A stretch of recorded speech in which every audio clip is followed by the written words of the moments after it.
നമസ്കാരം. ഡോക്ടറോട് ചോദിക്കാം തത്സമയ ഫോണിംഗ് പരിപാടിയിലേക്ക് എല്ലാ മാന്യ ശ്രോതാക്കൾക്കും സ്വാഗതം. അപ്പോൾ ഇന്ന് നമ്മൾ ചർച്ച ചെയ്യുന്ന വിഷയം ചെവി, മൂക്ക്, തൊണ്ട സംബന്ധമായ രോഗങ്ങളും പരിഹാര മാർഗങ്ങളുമാണ്. ഇതിനായിട്ട് നമ്മോടൊപ്പം ഉള്ളത് കൊല്ലം മെഡിട്രീന ഹോസ്പിറ്റലിലെ കൺസൾട്ടന്റ് ENT ഡോക്ടർ സഞ്ജു ആണ്. നമുക്ക് ഡോക്ടറിനെ പരിപാടിയിലേക്ക് സ്വാഗതം ചെയ്യാം. നമസ്കാരം. നമസ്കാരം. അപ്പോൾ ഡോക്ടർ, ആദ്യം തന്നെ ചെവി, മൂക്ക്, തൊണ്ടയാണ്. അപ്പോൾ ഇത് തമ്മിലുള്ള ഒരു ബന്ധത്തെക്കുറിച്ചൊന്ന് പറയാമോ? ഓക്കെ, എല്ലാവർക്കും എൻ്റെ നമസ്കാരം. അപ്പം ആദ്യത്തെ ചോദ്യം തന്നെ വളരെ കൗതുകരമായിട്ടുള്ള ചോദ്യമായിട്ടാണ്. അത് ചെവി, മൂക്ക്, തൊണ്ട തമ്മിലുള്ള ബന്ധം എന്താണ്? അപ്പം ബേസിക്കലി അത് നമ്മുടെ മുഖത്തിരിക്കുന്ന 3 അവയവമല്ലേ, ചെവി, മൂക്ക്, തൊണ്ട. അപ്പോൾ അത് തമ്മിൽ കണക്ഷൻ ഉണ്ട്. അത് നമ്മൾ മൂക്കിൻ്റെ പുറകിലൊരു ട്യൂബുണ്ട്. ആ ട്യൂബ് വഴി യൂസ്റ്റേഷൻ ട്യൂബ് എന്നാണ് അതിന് പറയുന്നത്. അപ്പോൾ അത് ചെവിയുടെ നടുക്കത്തെ ഭാഗത്ത് മിഡിൽ ഇയറിലോട്ട് കണക്റ്റഡ് ആവുന്നു. പിന്നെ മൂക്കിൻ്റെ പുറകുവശത്തൂടാണ് തൊണ്ടയിലോട്ട് എത്തുന്നത്. അപ്പോൾ നമ്മൾ ശ്വസിക്കുന്ന വായു മൂക്കിൻ്റെ പുറകുവശത്തൂടെ നേസോഫാരിങ്സ് വഴി ഓറോഫാരിങ്സ് വഴി ആണ് നമ്മൾ ശ്വാസകോശത്തിലോട്ട് പോകുന്നത്. അപ്പോൾ അതുകൊണ്ട് തന്നെ അങ്ങനെയാണ് ചെവി, മൂക്ക്, തൊണ്ട ഒരു കോമൺ പാത്വേ ആണ്. ഇത് 3ഉം കണക്റ്റഡ് ആയിട്ടുണ്ട്. അതുകൊണ്ട് തന്നെ ഈ 3ഉം ഒരുമിച്ചാണ് നമ്മൾ. ഓക്കെ ഡോക്ടർ, നമുക്ക് എന്തായാലും ആദ്യം തന്നെ ഒരു കോൾ എത്തിയിട്ടുണ്ടായിരുന്നു, നോക്കാം. ഹലോ. ഹലോ, നമസ്കാരം. നമസ്കാരം. ഓക്കെ അച്ഛാ, ഡോക്ടർ ഉണ്ട്, സംസാരിച്ചോളൂ. ഹലോ. പറഞ്ഞോളൂ, പേര് പറഞ്ഞോളൂ ആദ്യമേ. Good afternoon. Good afternoon. എൻ്റെ പേര് മുരളി. ഓക്കെ, പറഞ്ഞു വെച്ചാ. ഇത് ഓൾഡ് കേസാ കേട്ടാ സാർ, പഴയ കേസാ. കേൾക്കണേ. പറഞ്ഞോളാം, ശ്രദ്ധിച്ച് കേൾക്കാം. 1964 എനിക്ക് ഓടിപ്പോയി. എന്തോടിപ്പോയി? ഇങ്ങോട്ടായിട്ട് ഇടത്തോട്ട് തെരഞ്ഞു പോയി. അച്ഛാ, വ്യക്തമായിട്ടൊന്ന് പറയാമോ? എന്റെ മുഖത്ത് ചുണ്ട് പാറി ഇങ്ങനെ മാറിപ്പോയി. ഓ, കോടിപ്പോയി, മുഖത്ത് കോടിപ്പോയി, ചുണ്ട് കോടിപ്പോയി. അത് ഡാക്ടർ സുകുമാരനായിരുന്നു കണ്ട് കാണിച്ചത്. അന്നത്തെ അദ്ദേഹം പോസ്റ്റ്മോർട്ടം തോന്നുന്നു, എനിക്ക് അറിയത്തില്ല. അതായത് അദ്ദേഹം ഓപ്പറേഷൻ ചെയ്ത് എന്തായാലും സംഭവം ക്ലിയറായി. ഇയറിന്റെ ഡയഫ്രാം പോയി. എന്താ പറയുക, എനിക്ക് കിഡ്നി കേൾക്കത്തില്ല നമുക്ക്. അതിപ്പോ അങ്ങനെയായി. ഇപ്പൊ രണ്ടാമത്തെ ഇപ്പത്തെ ഇടത് പോയി കിടക്കും, പോയി വരുന്നു. അത് ഒരുപാട് കുറയുന്നുണ്ട്. എന്താ സാർ അത് വലിയ? അപ്പൊ അച്ഛൻ പറഞ്ഞത് 1964 അച്ഛൻ്റെ മുഖം ചുണ്ട് കോടിപ്പോയി. അപ്പൊ അതിന് സുകുമാരൻ എന്ന് പറഞ്ഞ ഡോക്ടറെ കാണിച്ച് സർജറി ചെയ്തു. സർജറി ചെയ്തതിന് ശേഷം ചെവിയുടെ കേൾവിക്കുറവുണ്ടായി. ഇപ്പം ഡയഫ്രം പോയി. അപ്പൊ അടുത്ത സൈഡിലെയും കേൾവി കുറഞ്ഞു വരുന്നു. അതിനെന്ത് ചെയ്യണമെന്നല്ലേ ചോദിച്ചത്? അതിനെന്ത് ചെയ്യണമെന്നല്ലേ ചോദിച്ചത്? അച്ഛനിപ്പോ എത്ര വയസ്സായി? 80 വയസ്സായി. അപ്പൊ അച്ഛാ, ഈ ഒരു പ്രായത്തിൽ നമ്മൾ കേൾവിക്കുറവ് വരുമ്പോൾ ആദ്യം ചെയ്യേണ്ടത് കേൾവി പരിശോധിക്കുക എന്നുള്ളതാണ്. അതിന് മുന്നോടിയായി ഒരു ENT ഡോക്ടറെ കണ്ടു കഴിഞ്ഞാൽ നമുക്ക് ചെവിയിലെ കർണപടത്തിൽ ദ്വാരം വല്ലതും ഉണ്ടോ എന്നൊക്കെ നോക്കുക. അതിനുശേഷം കേൾവി പരിശോധന നടത്തിയിട്ട് എത്ര ശതമാനം കേൾവിക്കുറവുണ്ട്, അല്ലെങ്കിൽ ഞരമ്പിന് ബലക്കുറവുണ്ടോ എന്ന് നോക്കുക. പിന്നെ ഈ ഒരു ഏജ് ഗ്രൂപ്പിൽ നമ്മളെപ്പോഴും ഹിയറിംഗ് എയ്ഡ്, ശ്രവണ സഹായി ആണ് കൂടുതലും അഡ്വൈസ് ചെയ്യാറുള്ളത്. അപ്പോൾ അച്ഛന് നല്ല സോഷ്യലി ആക്റ്റീവ്, അതായത് അച്ഛൻ്റെ ഫ്രണ്ട്സുമായിട്ടൊക്കെ വൈകുന്നേരങ്ങളിൽ കൂടിയിരുന്ന് സംസാരിക്കുമ്പം അവർ പറയുന്ന തമാശകളൊക്കെ കേൾക്കാൻ ബുദ്ധിമുട്ടുണ്ട് എന്ന് തോന്നുകയാണ്, അതായത് അത് ജീവിതത്തെ ബാധിക്കുന്നുണ്ടെന്ന് തോന്നുന്നുണ്ടെങ്കിൽ ഉറപ്പായിട്ടും അച്ഛൻ ഉടൻ തന്നെ കേൾവി പരിശോധന നടത്തുകയും ശ്രവണ സഹായി വെക്കുന്നതായിരിക്കും ഏറ്റവും ഉചിതമായിട്ടുള്ള ഒരു ട്രീറ്റ്മെന്റ് എന്ന് വേണമെങ്കിൽ പറയാം. ഓക്കെ, അപ്പോൾ അതിന് വേണ്ടിയിട്ട് നമ്മൾ ഒരു ENT ഡോക്ടറെ കണ്ട് ENT ഡോക്ടറിൻ്റെ അഡ്വൈസ് എടുത്തിട്ട് ഓഡിയോളജി ഡിപ്പാർട്ട്മെൻറ്റിൽ ഹിയറിംഗ് ടെസ്റ്റ് ചെയ്ത് ഹിയറിംഗ് എയ്ഡ് വെക്കുക എന്നതാണ് അതിൻ്റെ ഒരു കാര്യം. എനിക്ക്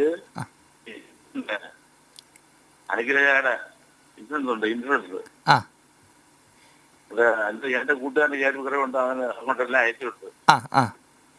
അതിപ്പോൾ നമുക്ക് ഗവൺമെൻറ്റിൻ്റെ സഹായത്തോടു കൂടി നമുക്ക് ഹിയറിംഗ് എയ്ഡ് വെൽക്കാനുള്ള ഓപ്ഷൻസ് ഇപ്പോൾ ഉണ്ട് അച്ഛാ. നമുക്കത് പഞ്ചായത്തിൽ അന്വേഷിച്ചാൽ അത് കിട്ടും. അത് എല്ലാ ദിവസവും മിക്ക ദിവസങ്ങളിലും പത്രങ്ങളിലൊക്കെ വരുന്നുണ്ടല്ലോ.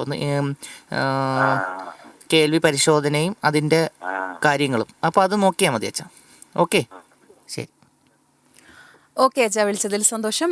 അപ്പോൾ ഡോക്ടർ, നമുക്ക് മറ്റൊരു കോള് കൂടെ വെയിറ്റ് ചെയ്യുന്നുണ്ട്. ഹലോ, ഹലോ, നമസ്കാരം. ഞാൻ വിളിക്കാണ്. ഓക്കെ ചേച്ചി, ഡോക്ടറുണ്ട്, സംസാരിച്ചോളൂ. നമസ്കാരം. പേരെന്താണ്? ശൈലി. ഓക്കെ, പറഞ്ഞോളൂ.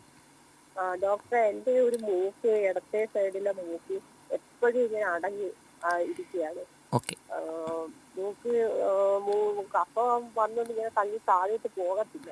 ഓക്കെ. അപ്പം എന്താ ഡോക്ടറെ കാണിച്ചപ്പോ മൂക്കിനകത്ത് ദശയുണ്ടെന്ന് പറയുന്നു. ഓക്കെ, അത് സർജറി ചെയ്യാതെ നമ്മള് മരുന്ന് കൊണ്ട് മാറുമോ? ഓക്കെ. അപ്പോൾ അമ്മയ്ക്ക് എത്ര നാളായിട്ടുണ്ട് ഈ ഇടതുവശത്തെ മൂക്കിലടപ്പ്? കുറച്ച് നാളുകൊണ്ടാണ്. കുറച്ച് നാളെന്ന് പറയുമ്പോൾ 1 കൊല്ലം ആയോ അമ്മ? 1 കൊല്ലമൊന്നും ആയില്ല, കുറച്ചിപ്പം 3-4 മാസം ആവത്തേ ഉള്ളൂ. ഓക്കെ, 3-4 മാസം. അപ്പം 3-4 മാസത്തിന് മുന്നേ അമ്മയ്ക്ക് ഒരു ബുദ്ധിമുട്ടും ഇല്ലായിരുന്നു, 2 മൂക്കും ഒരുപോലെ തന്നെ ശ്വസിക്കുമായിരുന്നു അല്ലേ? ആ, അപ്പോൾ ഒരു 3 മാസം അല്ലെങ്കിൽ 4 മാസത്തിന് മുന്നേ പതിയെ മൂക്കിൻ്റെ അടപ്പ് കൂടി വരികയായിരുന്നു, അതോ ഒരു ദിവസം രാവിലെ എണീറ്റപ്പോൾ മൂക്കടപ്പായി തോന്നിയിട്ട് അത് തന്നെ കണ്ടിന്യൂ ചെയ്യുകയാണോ ചെയ്തത്? അല്ല, പതിയെ ഇങ്ങനെ മൂക്കടപ്പായിട്ട് വരികയായിരുന്നു. ഓക്കെ. അമ്മയ്ക്ക് ഇതിൻ്റെ കൂട്ടത്തിൽ അമ്മയ്ക്ക് വേറെ സിംറ്റംസ്, അതായത് തുമ്മൽ, മൂക്ക് ചൊറിച്ചിൽ, മൂക്കൊലിപ്പ്, അങ്ങനെ എന്തെങ്കിലും വേറെ ബുദ്ധിമുട്ടുകൾ എന്തെങ്കിലും ഉണ്ടോ? ഉണ്ടായിരുന്നു. ആദ്യം എനിക്ക് തുമ്മലായിരുന്നു. സ്ഥിരമായിട്ട് തുമ്മലുള്ള ആളാണോ? രാവിലെ എണീക്കുമ്പോൾ ഒരു 10-15 തുമ്മലുടനെ തുമ്മിയിട്ടാണോ എഴുന്നേക്കുന്നത്? കൊറേ മാസങ്ങളായിട്ട് ഇങ്ങനെ എണീക്കുമ്പോൾ രാവിലെ ഇങ്ങനെ കുറെ തവണ തുമ്മും. ഓക്കെ. കണ്ണ് ചൊറിച്ചിലും ചെവി ചൊറിച്ചിലും തൊണ്ട ചൊറിച്ചിലും ഒക്കെ ഉണ്ടാവാറുണ്ടോ? തൊണ്ട ചൊറിച്ചിലുണ്ടാവാറുണ്ട്. കണ്ണ് ചൊറിച്ചിൽ അങ്ങനെ. ഓക്കെ. അമ്മ ഇപ്പോൾ താമസിക്കുന്ന സ്ഥലത്ത് തന്നെയാണോ ഇപ്പൊ ഈ ഇത്രയും നാളായിട്ട് താമസിക്കുന്നത്, അതോ അമ്മ ഇപ്പൊ ഈ ഇടയ്ക്ക് എങ്ങാനും താമസം മാറി വരികയാണോ ചെയ്തത്? അല്ലല്ല, എന്നെ ഭർത്താവ് കല്യാണം കഴിച്ച നാളോട്ട് ഇവിടെ തന്നെ. ഓക്കെ. അപ്പം സ്ഥലമൊന്നും മാറിയിട്ടില്ല, എന്നും സ്ഥിരമായിട്ടുള്ള സ്ഥലത്ത് തന്നെ നിൽക്കും. അപ്പോൾ അമ്മയുടെ ഈ ഒരു പറഞ്ഞ കാര്യങ്ങളൊക്കെ വെച്ച് നോക്കുമ്പോൾ അമ്മയ്ക്ക് അലർജിയുടെ ബുദ്ധിമുട്ടുണ്ട്. അപ്പോൾ അലർജിയുടെ ബുദ്ധിമുട്ട് അലർജി കൺട്രോൾ ചെയ്യാതെ വന്നപ്പോൾ ഉണ്ടായ മിക്കവാറും പോളിപ്പ്, അതായത് നേസൽ പോളിപ്പ് എന്ന് പറഞ്ഞ കണ്ടീഷനിലോട്ട് പോയിട്ടുണ്ടായിരിക്കും. അലർജിയുടെ ഒരു കോംപ്ലിക്കേഷനാണ് ഈ മൂക്കിൽ പോളിപ്പ് എന്ന് പറഞ്ഞ കണ്ടീഷൻ, അതായത് മലയാളത്തിൽ പറയുകയാണെങ്കിൽ ദശ വളരുക എന്ന് പറയുന്ന കണ്ടീഷൻ. അപ്പോൾ അതിന് നമ്മൾ 2 രീതിയിലാണ് അതിന് ട്രീറ്റ്മെൻറ്റ് ഉള്ളത്. മരുന്ന് കഴിച്ച് നോക്കിയിട്ട് മാറുന്നില്ല എന്നുണ്ടെങ്കിൽ ആണ് നമ്മളതിനെ സർജറിയിലേക്ക് മുന്നോട്ട് പോകുന്നത്. അതായത് അലർജി എന്ന് പറഞ്ഞ സാധനത്തിൻ്റെ കോംപ്ലിക്കേഷനായിട്ട് ഡെവലപ്പ് ചെയ്തതാണ് ഈ പോളിപ്പ്. അപ്പം കണ്ട ഡോക്ടർ എന്തൊക്കെയാണ് പരിശോധനകൾ നടത്തിയത്? മൂക്കിൽ എൻഡോസ്കോപ്പി ചെയ്ത് നോക്കുകയോ CT സ്കാൻ എടുത്ത് നോക്കുകയോ എന്തെങ്കിലും ചെയ്തായിരുന്നോ? ഇല്ല. പിന്നെ സ്പ്രേ ഉപയോഗിച്ച് കുറച്ച് ദിവസം കഴിഞ്ഞിട്ട് പിന്നെ ഡോക്ടറെ കാണാൻ ചെല്ലാൻ പറഞ്ഞു. സ്പ്രേ അടിക്കാൻ പറഞ്ഞു. അതെ, അതാണ് അതിൻ്റെ ഒരു ട്രീറ്റ്മെൻറ്റ്. അപ്പോൾ നമ്മൾ ഒരു പേഷ്യൻ്റ് ഇങ്ങനെ ഒരു പ്രസൻറ്റിങ് കംപ്ലയിൻ്റ് ആയിട്ട്, എസ്പെഷ്യലി മൂക്കടപ്പായിട്ട് വരുമ്പോൾ നമ്മൾ പ്രധാനമായിട്ടും ചെയ്യേണ്ട ഒരു കാര്യം മൂക്കിലെ എൻഡോസ്കോപ്പി ചെയ്ത് നോക്കി മൂക്കിൻ്റെ എന്താണ് മൂക്കിൻ്റെ അടപ്പിനുള്ള കാരണം. അതായത് അമ്മ പറയുന്നത് വെച്ചിട്ട് ഒരു സൈഡിൽ മാത്രമുള്ള മൂക്കടപ്പാണെങ്കിൽ അത് കുറച്ചും കൂടെ നമ്മൾ കൃത്യമായിട്ട് നോക്കി മനസ്സിലാക്കേണ്ടതുണ്ട്. മൂക്കിനകത്ത് എന്ത് തരം മാംസമാണ്, അത് പോളിപ്പ് തന്നെയാണോ വേറെന്തെങ്കിലും മാംസമാണോ കിളിച്ചിരിക്കുന്നത് നോക്കണം. ഓക്കെ, പോളിപ്പ് ആണെന്നുണ്ടെങ്കിൽ അത് അലർജിയുടെ ഭാഗമായിട്ട് വന്നതായിരിക്കാം, അല്ലാതെ അലർജി ഇല്ലാതെയും പോളിപ്പായിട്ട് ആൻഡ്രോകോയിനൽ പോളിപ്പ് എന്ന് പറഞ്ഞിട്ട് ഒരു തരം പോളിപ്പുണ്ട്. അത് ഒരു സൈഡിൽ മാത്രം എഫക്റ്റഡ് ആവുന്ന പോളിപ്പാണ്. അപ്പോൾ ഇതിൻ്റെ ട്രീറ്റ്മെൻറ്റായിട്ട് നമ്മൾ വായിലൂടെ കഴിക്കുന്ന ചെറിയ ഡോസ് സ്റ്റിറോയിഡ്, കുറച്ച് ദിവസത്തേക്ക് മാത്രം കഴിക്കുന്ന സ്റ്റിറോയിഡിൻ്റെ നേസൽ സ്പ്രേ, അലർജിയുടെ മരുന്ന്, ഇതൊക്കെ എടുത്ത് ഇതിൻ്റെ റെസ്പോൺസ് എങ്ങനെയുണ്ടെന്ന് നോക്കിയിട്ട് ഒട്ടും കുറയുന്നില്ല, സിംറ്റംസ് കൂടുന്നുണ്ട്, ഇത് കാരണം മൂക്കടപ്പ്, രാത്രി കിടന്ന് ഉറങ്ങാൻ ബുദ്ധിമുട്ട്, ശ്വാസം മുട്ടലൊക്കെ ഉണ്ടെന്നുണ്ടെങ്കിൽ ഡോക്ടർ പറഞ്ഞ പോലെ തന്നെ സർജറിയിലോട്ട് പോകുന്നത് തന്നെയാണ് വളരെ നല്ല കാര്യം.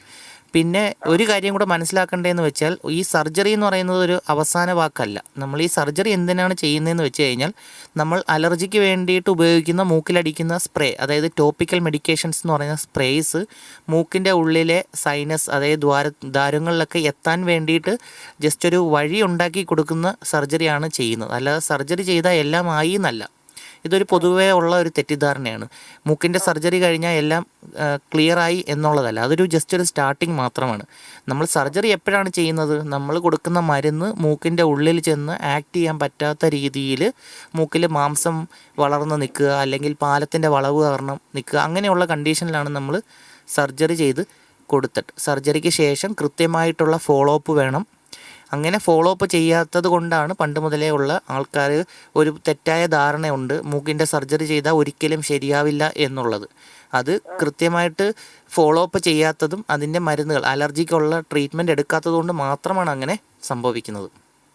അപ്പോൾ കണ്ട ഡോക്ടറെ അടുത്ത് തീർച്ചയായിട്ടും തിരിച്ച് ചെല്ലണം. തിരിച്ച് ചെന്ന് ഡോക്ടറിൻ്റെ മരുന്നിൽ എത്രത്തോളം ഇമ്പ്രൂവ്മെൻ്റ് ഉണ്ട് എന്നുള്ളത് റിപ്പോർട്ട് ചെയ്യണം. അതിനുശേഷം CT സ്കാൻ എടുത്ത് നോക്കി എത്രത്തോളം ഡിസീസ് ഉണ്ടെന്ന് മനസ്സിലായിട്ട് അതിന് സർജറി ആണ് ആവശ്യമെങ്കിൽ അത് തന്നെ ചെയ്യണം. കാരണം ഇത് അടുത്ത കോംപ്ലിക്കേഷനിലോട്ട് പോകും. അതാണ് പ്രശ്നം. കോംപ്ലിക്കേഷൻ എന്ന് വെച്ച് കഴിഞ്ഞാൽ ഇപ്പോൾ ഈ പോളിപ്പ് എല്ലാം കൂടെ ഇരുന്ന് ഒന്ന് ഇതിനകത്ത് തന്നെ കഫം കെട്ടിക്കിടന്നിട്ട് സൈനസൈറ്റിസ്, അത് ട്രീറ്റ്മെൻറ്റ് അതായത് തലവേദന പോലുള്ള അസുഖങ്ങൾ വരും. പിന്നെ അത് കണ്ണിന് പ്രഷർ കൊടുക്കാം, കണ്ണിൻ്റെ ഭിത്തിയിൽ ഇത് പ്രഷർ കൊടുത്ത് തള്ളി കണ്ണിൽ വേദനയൊക്കെ വരാം. മനസ്സിലായില്ലേ? അങ്ങനെയുള്ള അപ്പം നല്ലത് ഇതിനൊരു കൃത്യമായിട്ട് ട്രീറ്റ്മെൻറ്റ് എടുക്കുക എന്നുള്ളതാണ് ഇതിൻ്റെ ഏറ്റവും ഉചിതമായിട്ടുള്ള കാര്യം. ഓക്കെ, ശരി. ഓക്കെ ചേച്ചി, വിളിച്ചതിൽ സന്തോഷം. ഡോക്ടർ നമുക്ക് കുറച്ച് നേരം കൊണ്ട് ഒരു കോള് കൂടെ വെയിറ്റ് ചെയ്യുന്നുണ്ട്. ഓക്കെ. ഹലോ. ഹലോ. ഹലോ, നമസ്കാരം ഡോക്ടറെ. നമസ്കാരം.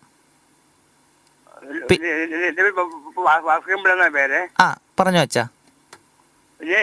ആ, എനിക്ക് വലത്തെ മൂക്ക് അടച്ചിരിക്കുക. ആ, ഇടത്തെ മൂക്ക് കുഴപ്പമില്ല. ഓക്കെ. എത്ര നാളായിട്ട് അച്ഛന് മൂക്കടപ്പുണ്ട്? ഇപ്പൊ ഒരു 4 വർഷമാണെന്ന് തോന്നുന്നു. 4 വർഷമായിട്ടാണ് വലത്തെ സൈഡിലെ മൂക്കടപ്പുള്ളത്. അതിന് മുന്നേ അച്ഛന് മൂക്കടപ്പൊന്നും ഇല്ലായിരുന്നോ? കൂടുതൽ മണമൊന്നും നമുക്ക് വരത്തില്ല. നമുക്ക് പുറത്തോട്ട് നമുക്ക് ഓക്കെ ഓക്കെ, മണവും കിട്ടുന്നില്ല. ശരി, അച്ഛന് ഇത് കൂടെ അലർജിയുടെ അസുഖം ഉണ്ടോ? അതായത് തുമ്മല്, മൂക്കൊലിപ്പ്, മൂക്ക് ചൊറിച്ചില്, കണ്ണ് ചൊറിച്ചില്, ചെവി ചൊറിച്ചില്? തുമ്മലുണ്ട്, മൂക്കൂടെ വെള്ളം എടുക്കുകയും ചെയ്യും ചിലപ്പോഴൊക്കെ. ഓക്കെ ഓക്കെ ഓക്കെ ഓക്കെ, ശരി ശരി. കണ്ണിന്റെ ഓപ്പറേഷൻ കഴിഞ്ഞാൽ 2 കണ്ണിന്റെ ഓപ്പറേഷൻ കഴിഞ്ഞാലൊക്കെ. ശരി ശരി ശരി. അച്ഛൻ ഇതിന് വേണ്ടിയിട്ട് മൂക്കടപ്പ് കാണിക്കാൻ വേണ്ടിയിട്ട് ഏതെങ്കിലും ENT വിദഗ്ധനെ കണ്ടിട്ടുണ്ടോ? ഇതുവരെ കണ്ടിട്ടില്ല. ഓക്കെ, അതാണ്. ഇതൊന്നും തോന്നാത്തതുകൊണ്ട് നമ്മൾ പോയിട്ടില്ല. ശരി, ഇതൊരു അസുഖമായിട്ട് അച്ഛന് തോന്നിയിട്ടില്ലേ? ഇതൊരു അസുഖമായിട്ട് അച്ഛന് തോന്നിയിട്ടില്ലേ ഈ മൂക്കടഞ്ഞിരിക്കുന്നത്? ഇല്ല, എനിക്ക് അങ്ങനെ തോന്നിയിട്ടില്ല. ശരി ശരി. ഇപ്പൊ തോന്നാൻ കാര്യം എന്താ? ഉറക്കം കുറവുണ്ട്. ഉറക്കം കുറവുണ്ട്. ഈ ഉറക്കം കുറവിൻ്റെ ഒരു കാരണം ഈ മൂക്കടപ്പാണ് അച്ഛാ. രാത്രി കിടന്ന് നമ്മൾ ഉറങ്ങുന്ന സമയത്ത് മൂക്കടപ്പ് കാരണം ശ്വസനം കറക്റ്റായിട്ട് നടക്കാതിരിക്കുമ്പോൾ ശരീരത്തിലെത്തുന്ന ഓക്സിജൻ്റെ അളവ് കുറയുകയും നമ്മുടെ തലച്ചോറിന് അത് സിഗ്നൽ തരികയും നമ്മൾ ഉറക്കത്തിൽ നിന്ന് എണ്ണീക്കുകയും ചെയ്യും. അങ്ങനെ നമുക്ക് ഉറക്കക്കുറവുണ്ടാവും. മനസ്സിലായില്ലേ?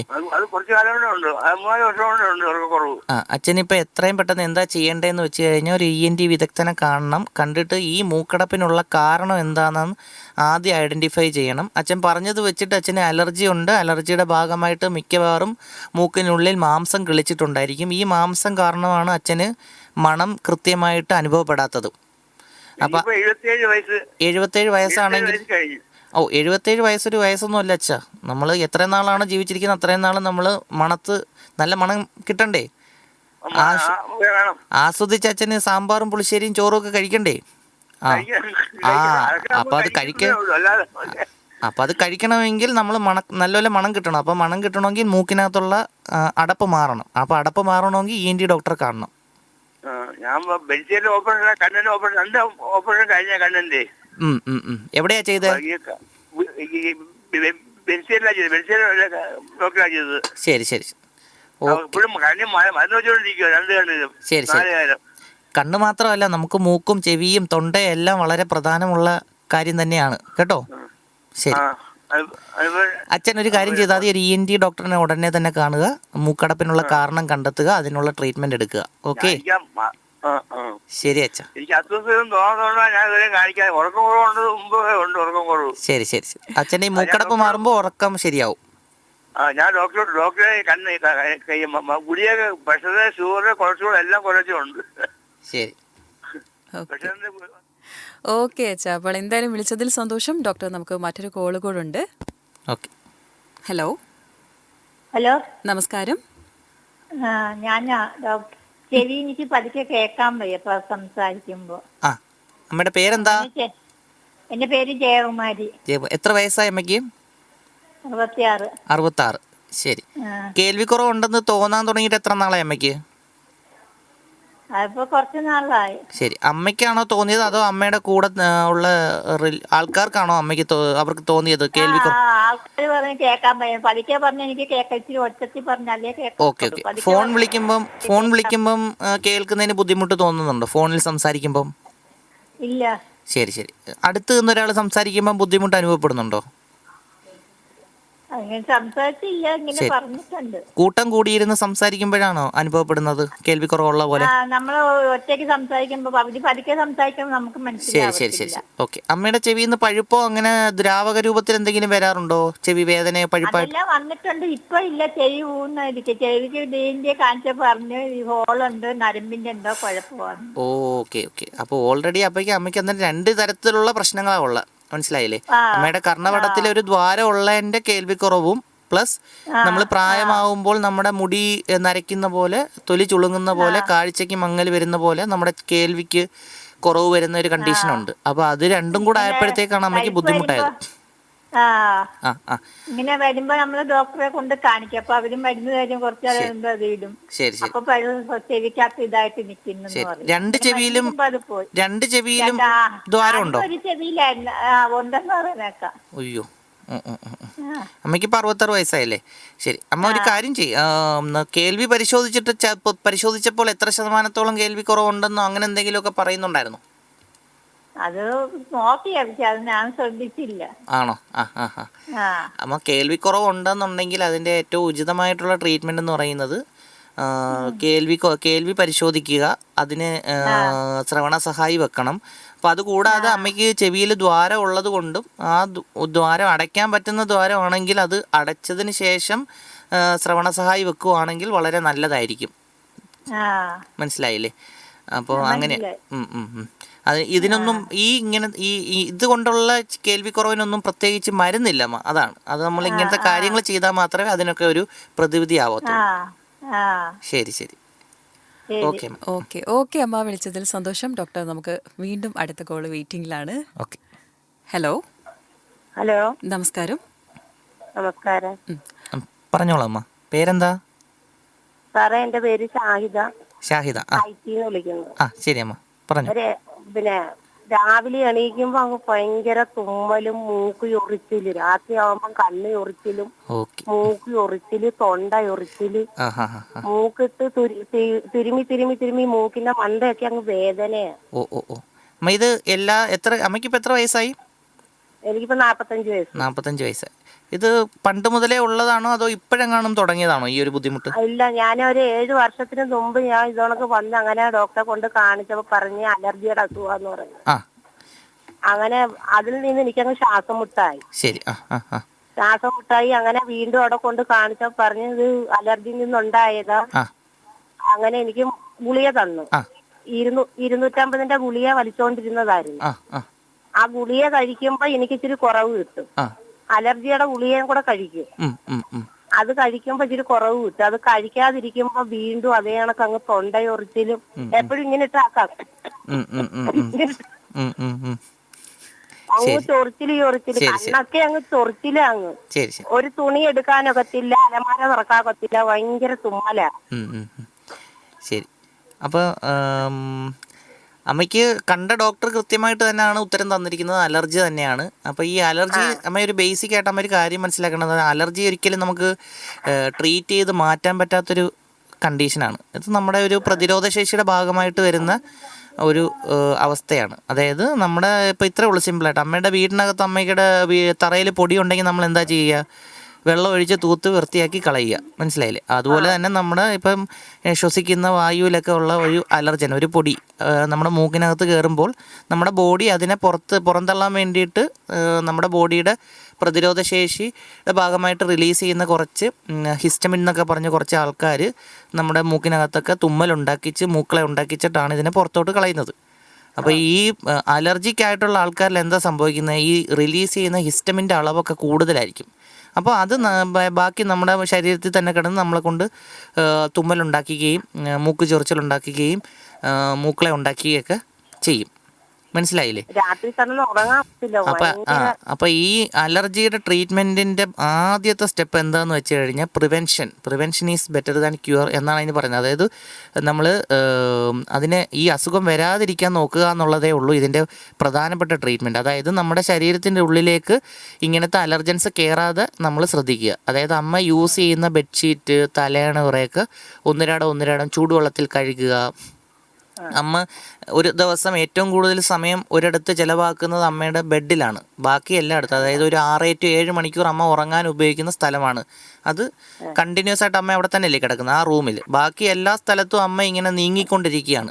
അടുക്കളയാണെങ്കിലും TV കാണുന്നിടത്താണെങ്കിലും ബാക്കി പുറത്താണ്. നമ്മളെ ഒരു സ്ഥലത്ത് തന്നെയല്ല താമസിക്കുന്ന, വാടകയ്ക്ക. ഓക്കെ വീട് മാറി മാറി മാറിയാ താമസിക്കുന്നത്. അതും ഒരു പ്രശ്നമാണ്. ഈ പരിസ്ഥിതി മാറിക്കൊണ്ടിരിക്കുമ്പോൾ പുതിയ പുതിയ അലർജൻസ് അമ്മയുടെ ശരീരത്തിൽ കയറിക്കൊണ്ടിരിക്കുകയാണ്. അതാണ് ഈ പ്രശ്നം.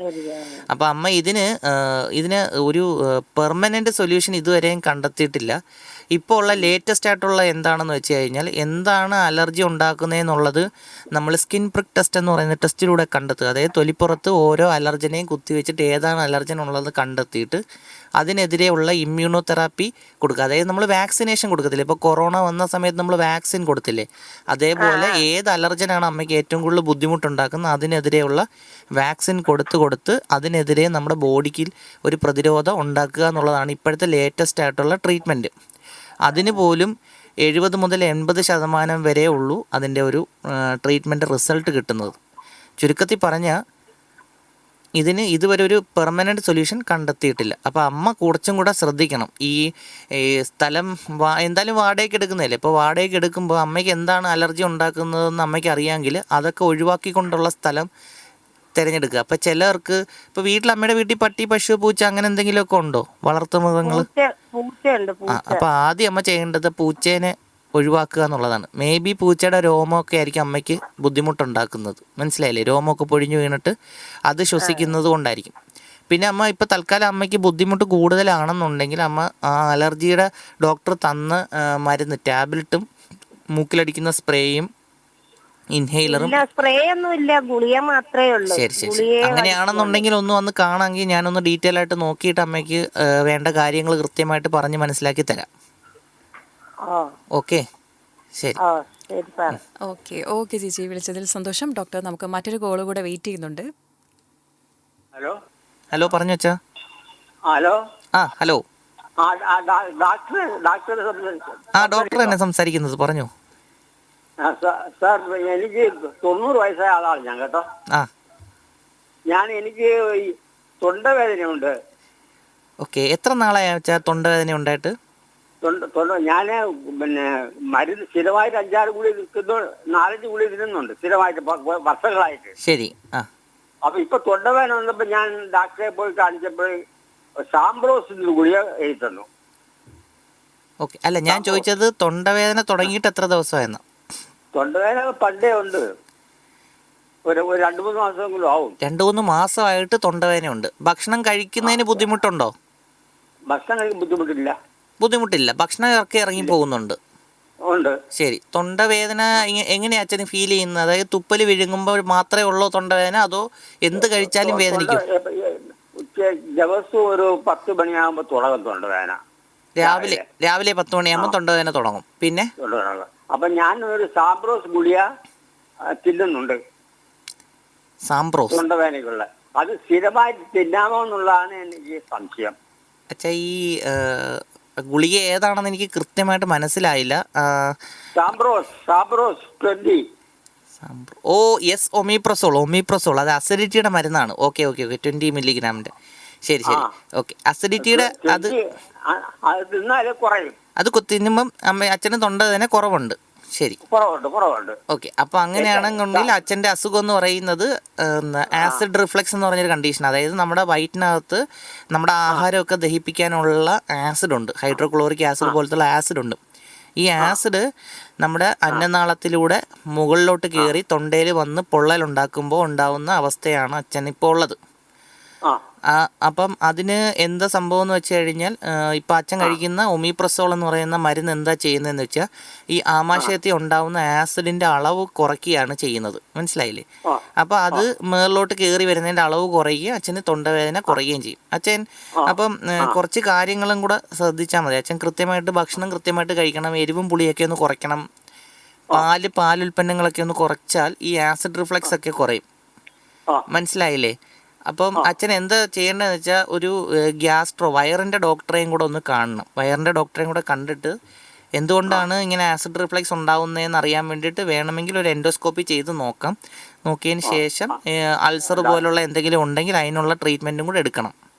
ഡോക്ടർ ഞാൻ ചോദിക്കട്ടെ, എനിക്ക് വയസ്സ് 91 ഞാൻ ഇതിന് മുന്നേ വിളിച്ച ആളുടെ അടുത്ത് പറഞ്ഞ അതേ കാര്യം തന്നെ എനിക്ക് പറയാനുള്ളൂ. പ്രായം ഒരു നമ്പർ മാത്രമാണ്. നമ്മൾ എത്ര നാൾ ഇവിടെ ജീവിച്ചിരിക്കുന്നു എന്നാണ് കാര്യം, മനസ്സിലായില്ലേ?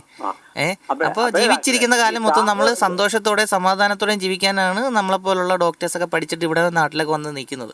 അപ്പോൾ നിങ്ങൾ എന്ത് ബുദ്ധിമുട്ടുണ്ടെങ്കിലും നമ്മുടെ അടുത്ത് വരിക, നമ്മൾ കൊണ്ട് പറ്റുന്ന കാര്യങ്ങൾ ചെയ്തു തരാം. അല്ല, ഈ സാംബോസിന്റെ ഗുളിക തിന്നുന്നതിൽ സ്ഥിരമായിട്ട് തിന്നുന്നതിൽ കുഴപ്പമുണ്ടോ? അല്ല, സ്ഥിരമായിട്ട് തിന്നുന്നതിൽ കുഴപ്പമുണ്ടോ എന്ന് ചോദ്യത്തിന് എനിക്ക് ഉത്തരം പറയാൻ പറ്റില്ല. കാരണം ഇപ്പം അച്ഛൻ അത് തിന്നേണ്ട ആവശ്യമുള്ള കണ്ടീഷൻ ആണെങ്കിൽ അത് തിന്നേ പറ്റൂ. അനാവശ്യമായിട്ടാണ് കഴിക്കുന്നതെങ്കിൽ അത് പ്രശ്നമാണ്. ഇപ്പൊ ഒരു ആവശ്യത്തിന് കുറയുന്നുണ്ട്. ഇപ്പൊ എത്ര നാളായിട്ട് അച്ഛൻ കഴിക്കുന്നുണ്ട്? എത്ര നാളായിട്ട് കഴിക്കുന്നുണ്ട്? ഈ സാംബ്രോസ് ഗുളിക കഴിച്ച് തുടങ്ങിയിട്ട് ഒരു 3-4 മാസമേ ആവുള്ളൂ. 4 മാസമായി. ഇപ്പൊ ഡോസ് വല്ലതും കുറച്ചായിരുന്നോ?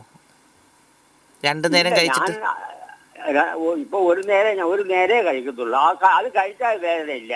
കഴിക്കാത്ത ദിവസങ്ങളിൽ വേദന വരുന്നുണ്ടല്ലേ? വരും.